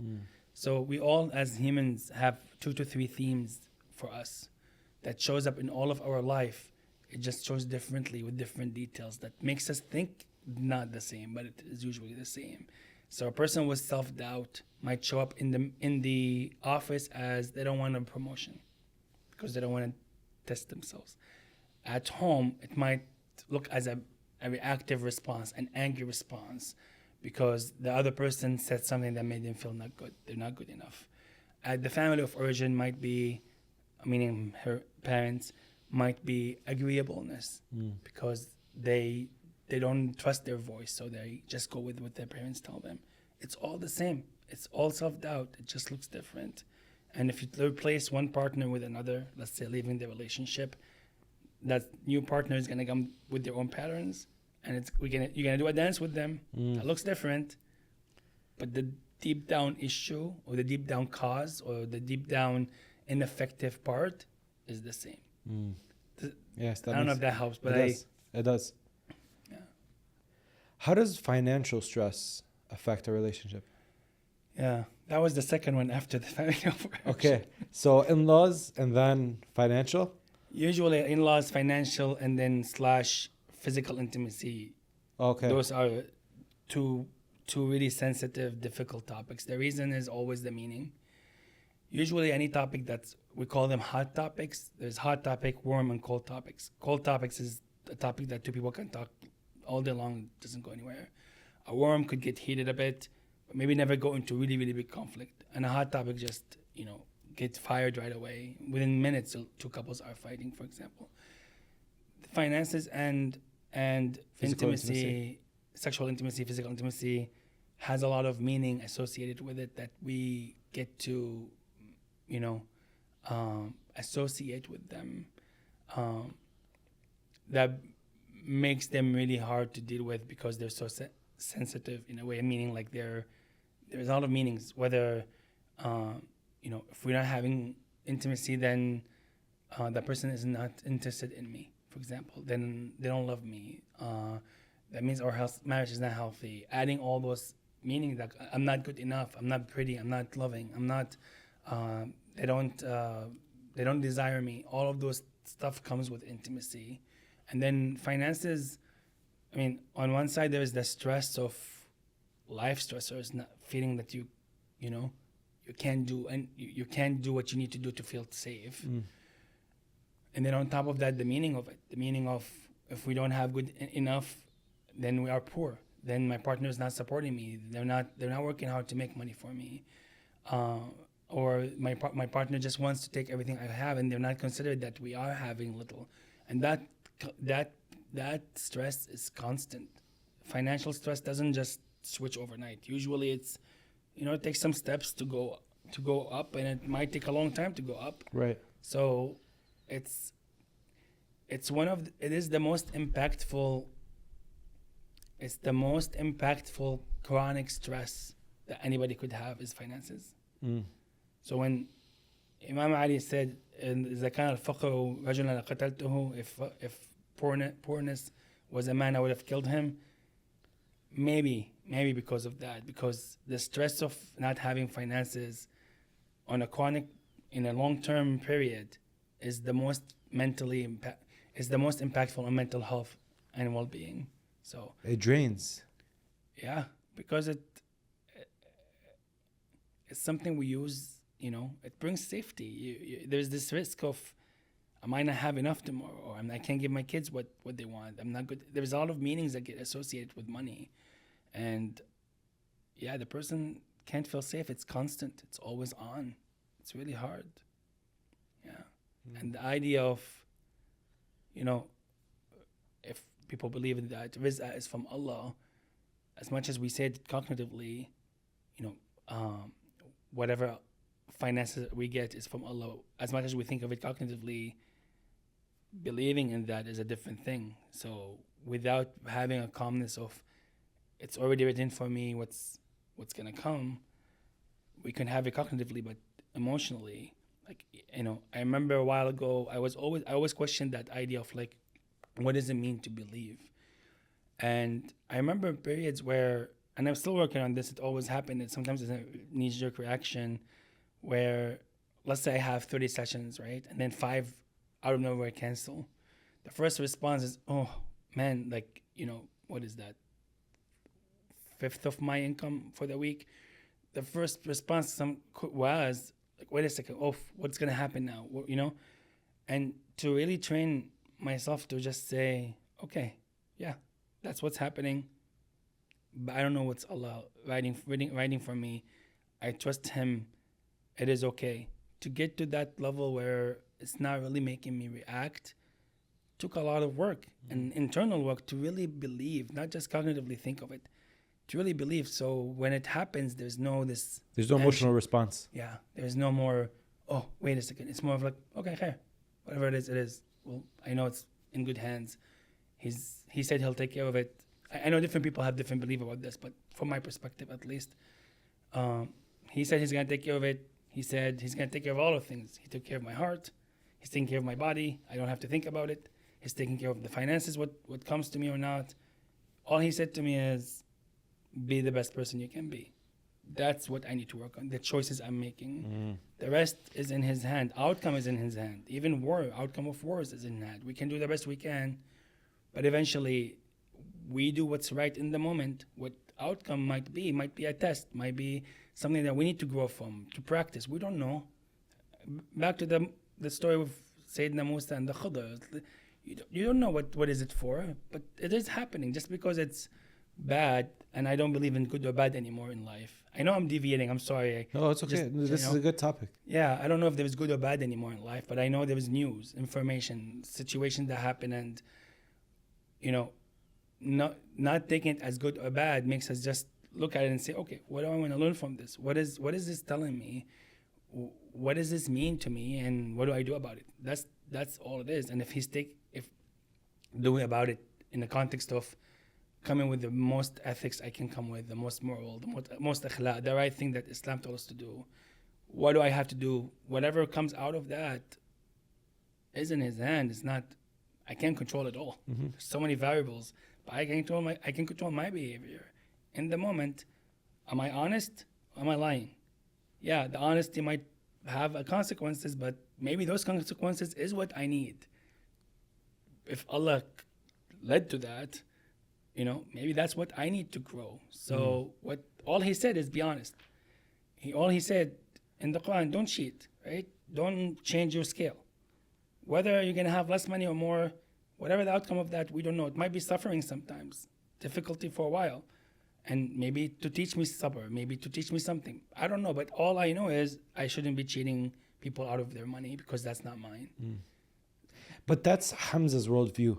How does your partner understand that? Because you're the man is, in most cases, the primary source of income for the household. If you have this worldview of the rizq is in Allah subhanahu wa ta'ala's hands, I'm doing my best and the results I can't control, that's very healthy. How do you pass that on to your partner if they're really scared and they're really stressed and they don't provide financially for the house? So it's more difficult. There's more stress, if anything. It's weird where you're the one that brings in the money, but you're not as stressed as your partner is, because they're not bringing in the money and they're really stressed because they can't see the picture that you're seeing. So when couples come in and they're stressed financially and the problem is financial, how do you kind of manage that? Yeah. I mean, first, it's not my job to manage it. That's their growth that they need to do. And if we're talking personal, let's say, if I am taking my worldview or somebody that has the same worldview as mine, my thought back to this, I would say I need to understand that my partner is not at that place yet. They are a different person and they're not at that place, and they might not want to believe in this. And for me to force them to expect that they need to get there, it's meaning that I'm doing this versus me saying, how do I get comfortable with my partner being uncomfortable with this? Because that might be the beginning of it. The second part might be, as I get comfortable with my partner not being comfortable that I am making the money or that we are safe. So not feeling anymore that, oh my God, my partner doesn't believe in me. Not having that first. Then I turn and then I come with curiosity to understand what is it that's happening to them, to listen to that, to understand that. And then based on my values, to respond in ways to bring them assurance, to respond to what they need in that moment, without the expectation they have to get here. Yeah. Because the moment we have that expectation, we're steering them in one way, and that might not be the only way, might not be the most effective way. They might get to a different place that we need to go there. So thinking that I will all know, only me that will know the right way, is not going to allow for space for more stuff to show up in the relationship. And they might figure out something that I didn't figure out. So okay. giving this space for both of us to be open up and having that discussion.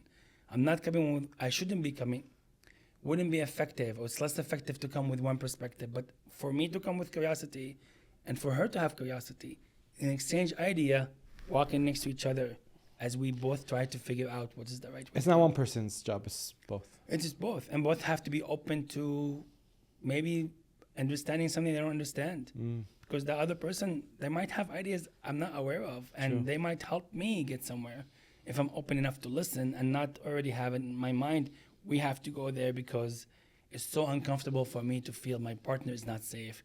So we have to get there so I can feel safe because they're disrupting my safety. So it shifted to a discussion to grow together, to just give each other information versus let's get to a specific conclusion. We're exploring life, trying to understand. If you want to, if we talked about the inner struggles that couples go through and the environmental struggles that couples go through, now how do we heal and how do couples actually grow together? And what are the ways that you've seen in your practice that have helped couples repair these broken relationships? So for any relationship to, what would be healing though to the relationship? Just liking each other, Like, feeling good about it, feeling that they have the best marriage they're having. What would healing look like? healing For you. for me looks like a couple that lives at peace, that understand each other, and I understand in these situations when people walk into your office, there might be a lot of hurt and a lot of Right. broken pieces, right? And I mean, we can say that giving each other space is the best way to do it, is to being to show empathy, but these things don't happen very simply when someone's really hurt. When you talk about someone that's 6 years being treated almost like as a slave, Right. it's not as easy to walk into the office and be like, you know what, you have to be more empathetic. Right. Now, the concept of empathy is not there, right? So how do couples heal these wounds in their relationships? How can they start overcoming them when there's so much hurt involved? And Hamzah, you'll understand this, but when someone's hurt, they feel this pain on the inside, and they feel like the person that was supposed to love them the most has been causing them the most pain in their life. It does something weird to the brain where the concept of someone that we love, we hold them on such a high regard, but at the same time, this person that I'm holding on such a high regard is causing me the most amount of pain. And when I think about someone that causes me the most amount of pain in my life, I think about an enemy. So how am I describing the person that supposedly loves me the most as doing what my enemy does? Right. It's very confusing. conflicting Right. in the brain. So how do you kind of start where do they start working on something like this? Like a couple that is listening, and maybe they're not listening to this together. Maybe the woman's listening by herself and then the man's listening by himself. Where can they start the conversation? Yeah. So if we're talking about the room, the first thing that's really important to start healing is to bring the commitment and trust. In order to bring back the commitment and trust, the most important part is to be able to understand the story of the relationship. The story in a context of a dance, not a context of who hurt who. Because both of them are hurt. There's no doubt that both of them got hurt in their own way. And for them to understand, there is the subjective narrative for one person and the subjective narrative for the other person. And then there is the objective reality of how you put them together that led to this place, would be the first step for them to start being open up, to start challenging the assumptions, because now they start to see their partner from a human lens, from a human experience lens. They got They got angry just not because they want to hurt me. They got angry because my behavior, they felt because of my behavior, they felt that they're not important enough or they are not good enough. So they responded in that way. So learning how is it all come together is the first step to open the door for the couple to say, okay, our marriage already died. Our marriage ended. We have to start a new marriage. Any couple have their marriage end at least once in their relationship. Whenever there is a change, there is a chance the marriage, whenever there is a change and there is ineffective patterns, that means the marriage needs to die in order for something to show up new. That dance did not work. Where both of them are did not work. It's not effective. They can't say we need to go back to where we were together, engaged. We're so close and loving. You can't go back because when you were there, it led you to based on where you were at that time. It's exactly what made you dance that dance to get here. So you can't go back there. You can try and get back to a place where you have feelings like that, but it can't be the same place. So them understanding the story of their marriage in the context of their individual perspective, and then together as the objective reality of what really happened between both of them, the dance, will make them realize that, that didn't work because both of us ineffectively we were both reacting ineffectively. So now they have the door to say, how do you want to build the marriage? Now, this sounds simple. However, this does take a lot of time because to just listen to what your partner went through to react in a specific way doesn't mean that your feelings could just go away. So what is really important to healing is to feel hurt. When a person starts feeling really hurt by the other person, not saying, I'm really sorry you felt that way, or I'm sorry I might hurt you with my behaviors. That's not hearing them. If somebody really listened to the human experience of this other person and told them with real compassion and love, hey, I'm really sorry. What I did made you feel alone, made you feel disrespected, made you feel that I don't love you and that you're not desired. Telling them what they have told us after hearing them and owning that to them, and then reassuring them, validation and then reassurance of, I really do care for you, I do respect you, and I want to show you that. Can we work together to try and get there? That needs to happen, and it needs to happen many times. In every moment where there is a emotional moment, coming with validation and assurance to your partner that you heard them, open that door more and more, because it reestablish trust, reestablish commitment, and those are the pillars. The moment those are in place, you can start working on the other part, which is the friendship, the love maps, the good intent, the culture of appreciation, how to manage conflict. All of that start being built up, but you have to have those two first. So without hearing each other out, without judging the other perspective, without dismissing it, without invalidating it. No, but that's not what I meant. My intention doesn't really matter. Their pain is real. You really have to just listen to it. It's not your fault that you caused it. Your behavior made them feel that way. Your intention wasn't that, but that's how it landed to them. And they have that pain inside of them. And all they want to know is that you're really willing to understand it. Because if you do, they will feel that it's not going to happen again. But if you don't, how are they going to trust that this is not going to happen? This huge pain is not going to come again. Because they don't want to experience that again. They're already struggling with it. So how are they going to be willing to continue and say, as you said, you're the person that loved me the most, but you hurt me the most, and I'm going to do this again with you? You told me you love me, and you hurt me, and intentionally, but for the person doesn't feel that way because there is a story behind it. Right. And now you're telling me, yeah, let's try this one more time. Well, how would I know you're not going to do it again? So feeling heard first, truly heard, helps start feeling trust and having the right responses, no defensiveness and no criticism. Eventually forgiveness comes with both. It's not only a one-person job. Even in betrayals, like when affairs happen, both have to work to heal to bring the forgiveness, not one person. The injured partner also has to be part of the getting into the forgiveness if they decide to do that after that. So can relationships heal after an affair? 100%. Again, it's just, I'm not advocating or not here. I'm just saying what I see. Just because affair is one more dynamic of a situation that's ineffective in the relationship with that person that chose to do that behavior, coping for whatever reason in that way. So some other people go to gambling. Some people go to workaholic. They go to work a lot and they don't come back home at all. It's also an ineffective coping behavior. Because if that person's connecting, they're not going to go to work all day long and not come back. Some people do drugs. Some people do alcohol. Some people do porn. Everybody will do something differently. For whatever reason, it's a story for them to figure out. And an affair is another response to an ineffective pattern in the relationship. But you understand that. Does the woman understand that as... Or the man. Yeah, or the man. Could happen both ways. Yeah, or the man societies. will understand that if their partner cheated on them.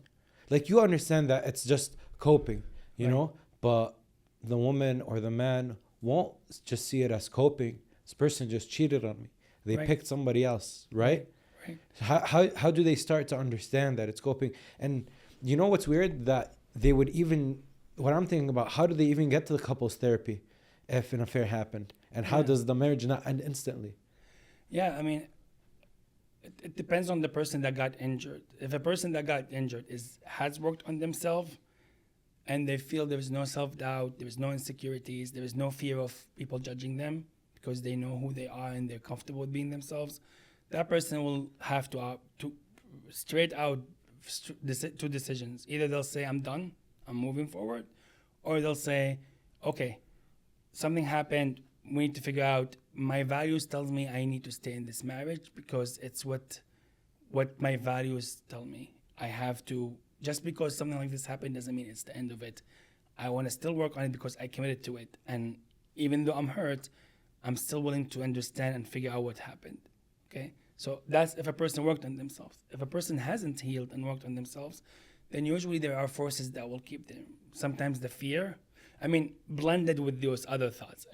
Part of it might be, you know what, I am committed to this, right? But the other part might be the fear of the society judging them, or the fear of idea of divorce, or the financial fear, or the I'm going to end up alone, or those fears and anxiety and guilt and shame, those things underneath that play as forces of where the person go. So the person might say, maybe even sometimes unconsciously, what am I going to do?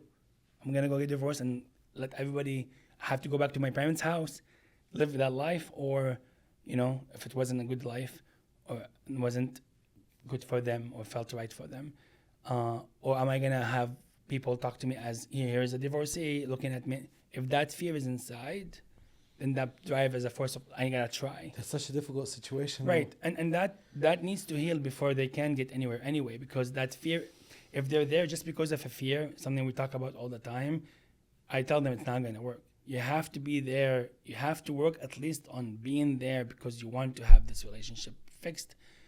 Fear will open this door of the grass is green on the other side. There's a chance I can leave. There's a chance somebody else, that doesn't bring a full commitment. Those doors all have to close. I'm here to work on this. 3 months, 6 months, at least decide a period.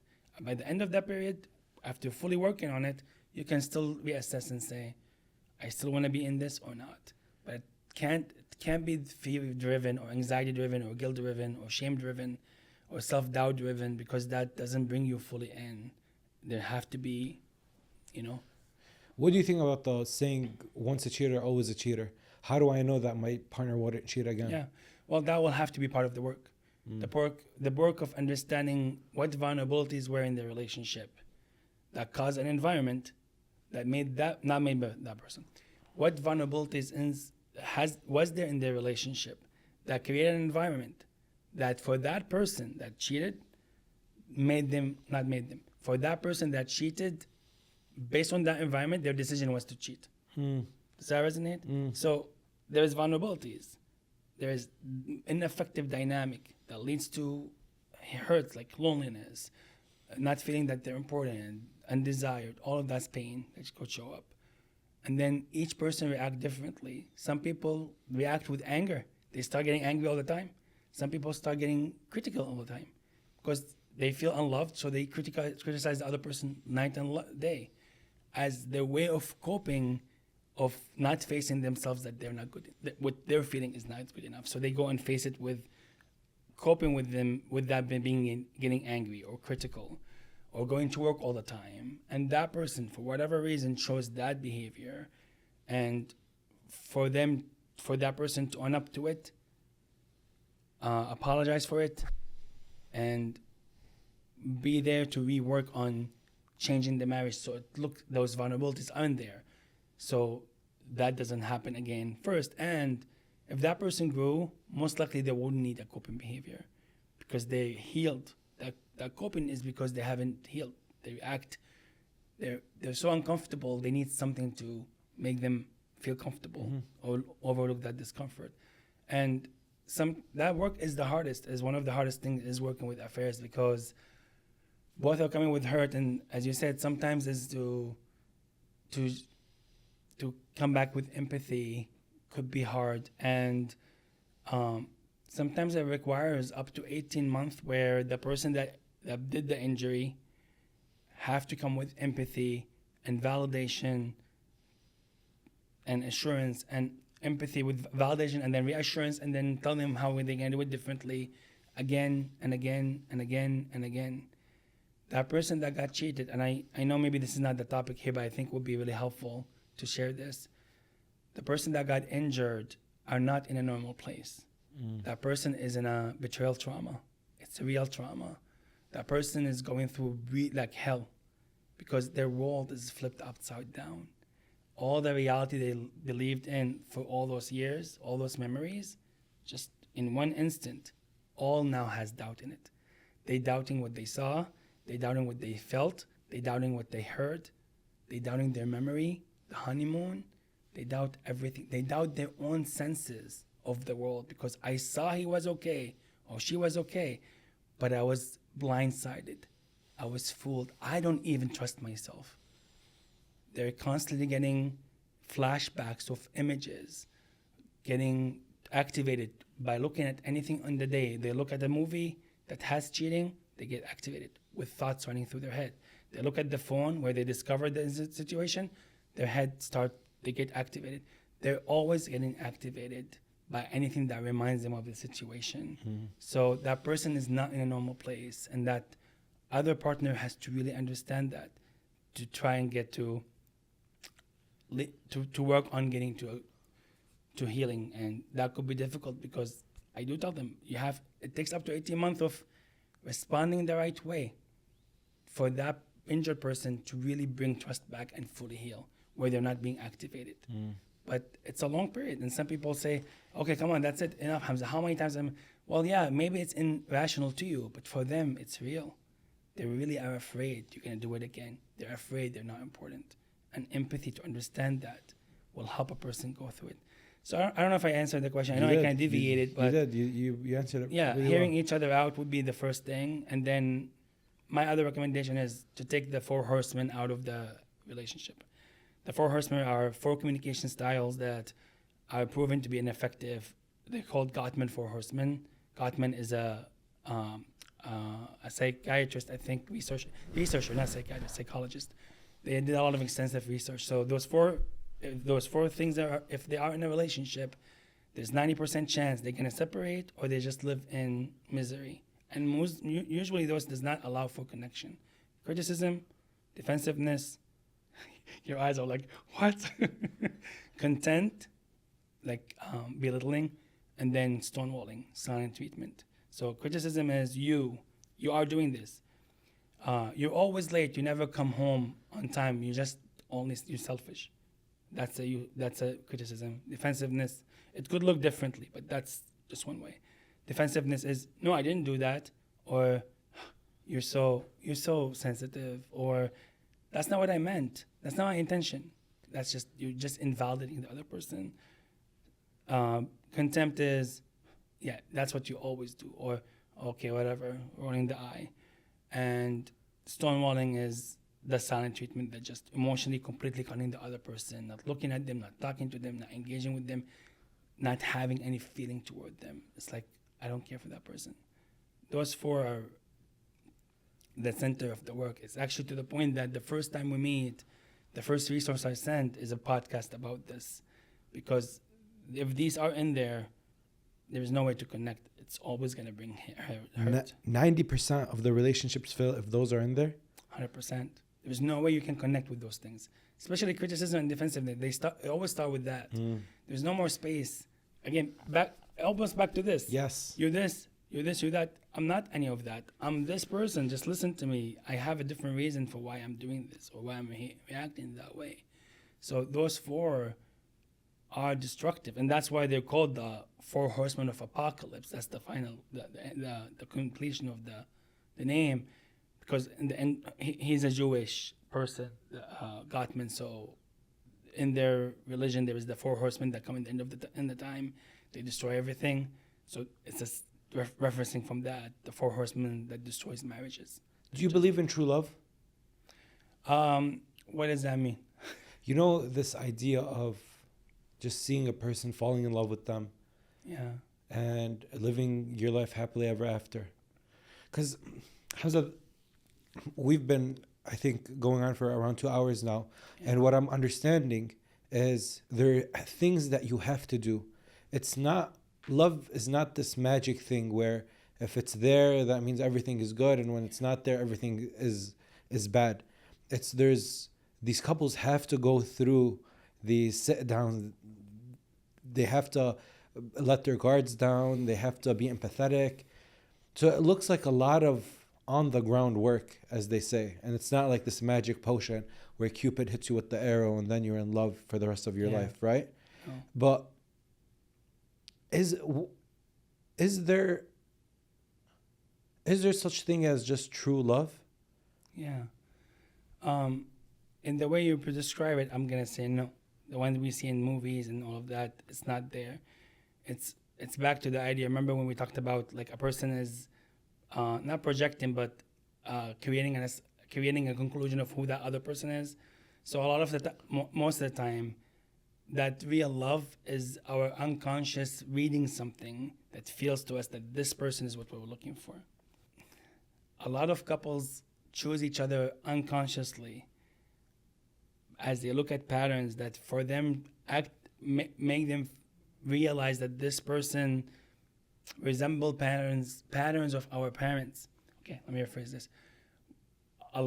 That first love is a reaction to what we see. And not a lot of times, most couples unconsciously will choose a person that will resemble the things that they did not get when they were children from their parents, in the hope of coming into a relationship for the rest of their life, to repair those wounds that did not happen with the parents, to figure out a way to feel unconditionally loved. That they feel, I'm going to work with this person to prove to myself that I am important. I am to be loved. I am unconditionally loved. I am accepted fully. So we see patterns that resemble somehow something for us that makes us feel close to that person because it's familiar to us, because it has meaning to us. So we choose them.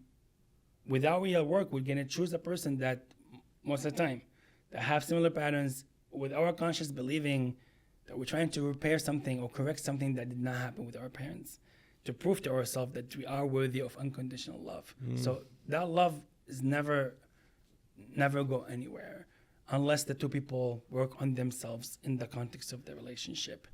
A person is saying unconsciously, my parents that should love me the most, I couldn't feel that with, but I'm going to try and prove it now by committing to this relationship. Blood now. We're blood. Let me make sure I can get that. I deserve it. There is no, if they don't love me, then what does that mean? Well, no, let me prove this to myself. No, I am worthy of love. So I'm going to commit to this person, new family. So I can get that. I prove to myself that it's going to happen. And when it doesn't, which usually doesn't because the patterns show up and then the reactions start happening, we feel disappointed. And there is this pain in the background that is, one more time, I'm not loved, I'm not important, I'm not being heard. So what do I do? Yeah. So we're trying to find the love that we never got from our parents, or the parts that our parents didn't give us. So if we kind of look at it the other way, the more love that we get, or the more love that we give our kids, because now it's our turn, the more love that we give our kids, and the more complete the love that we give our kids, the more rational their thinking is when it comes to their future partner. Yeah, the more healed they are, the less wounds they have, which leads them to be emotionally mature Yes. and able to connect and able to get close and not feel that they're not enough. So they're responding, not reacting. They're engaging, not reacting anymore. Do you mind if I just finish that thought earlier? You said, is there real love? And I'm going to say no if it's coming from just emotions. What real love for me comes from working together. When a person truly feel unconditionally loved, when two partners are with each other and they create that bond that's built on healthy, effective communication, vulnerability, full acceptance, curiosity, no judgment, no four horsemen,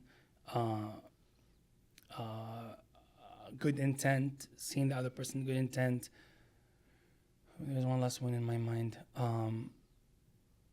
And being open to being influenced by them. When that happens, especially the vulnerability part, where I can be myself and fully be accepted, not judged.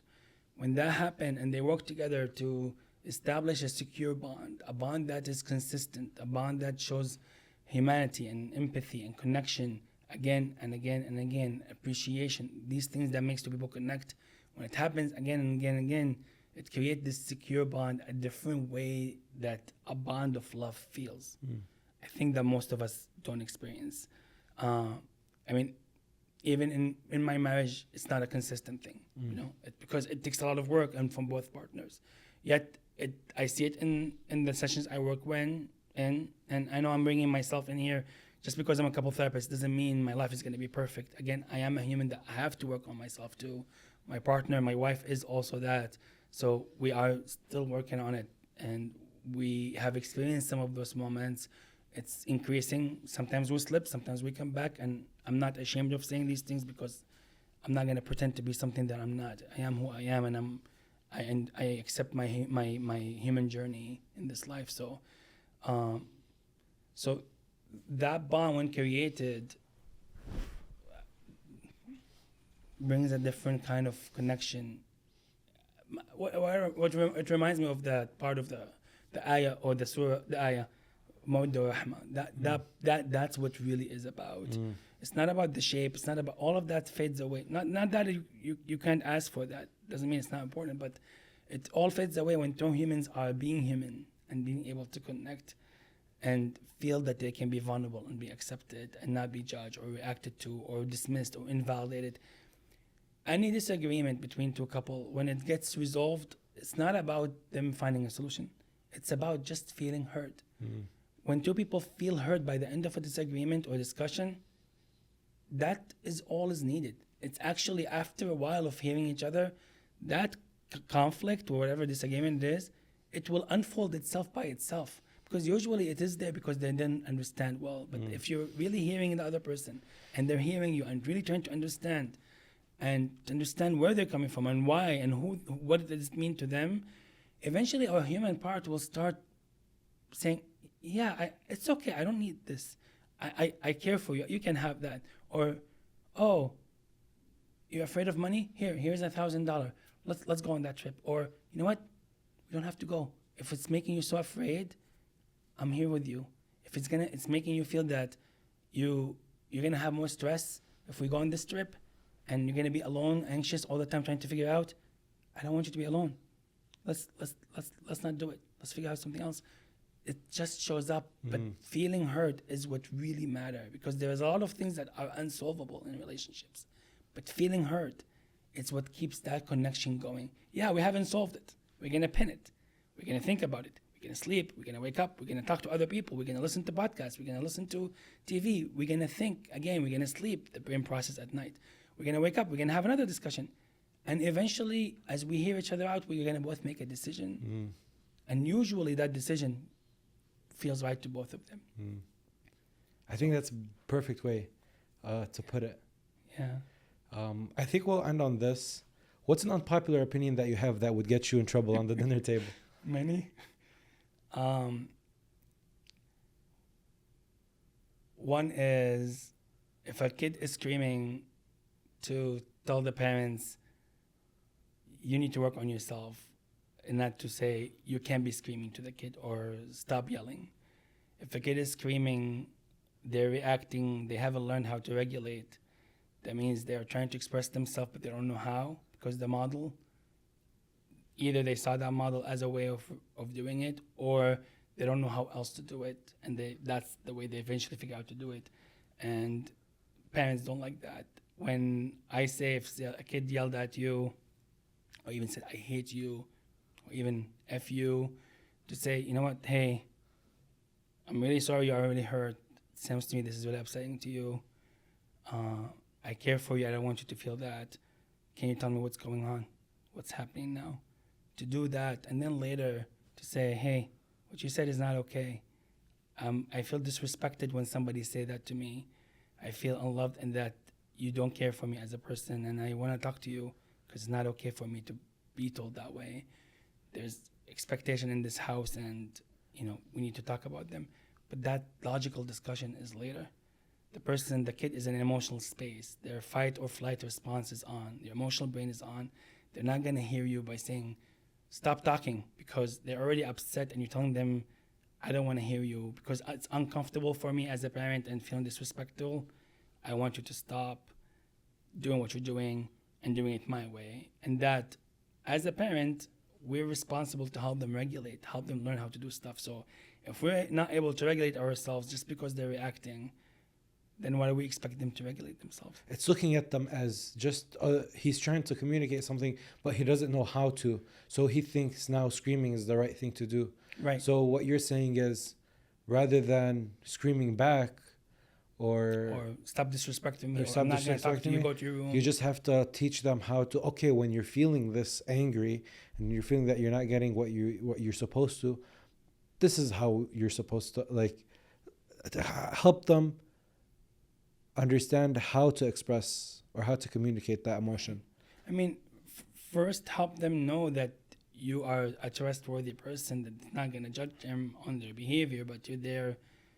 You've heard them, that they're unhurt. Nobody's going to yell just because they want to yell. Nobody reacts just because they want to react. Everybody reacts because something got activated for them. And if we're not putting that fact into place, it's an emotionally immature way of looking at a situation. Okay. So it's making them feel safe first, because that in that moment, back to the bond, secure bond, the same secure bond, we call it attachment, between couples is what is between the father or the parent and their kids. A bond of acceptance, a bond of empathy, a bond of, not judging. So when the kid is reacting, we can make them feel safe by letting them know that we see their pain. When we focus on the anger, we're focused on our emotion, not theirs. Okay. So that would be an unpopular opinion when I say no consequences. I don't believe in consequences unless they're logical or natural. But just to say, you did this, no iPad, it has no relationship. It's not helping them grow. It's not addressing the issue. It's just making us feel better that we are in control. So my best advice to parents, I know this is not our topic today, but just to kind of, one thing is work on yourself. If you want to be the best parent, it's not about all those books. Just be the best human you can be. Yeah. It will naturally show up in the relationship. I have a lot more, but I don't know. Those are the ones that show. That's good. That's good. Yeah. Hamzah, this was awesome. I think we could have gone on for a couple more hours. There's so much to talk about, but I have a feeling we'll do this again. Inshallah. I really enjoyed this, and really thank you for all your curiosity, all your engagement in trying to understand and open new doors to kind of put it all together. So I really appreciate it. Thank you so much. Thank you.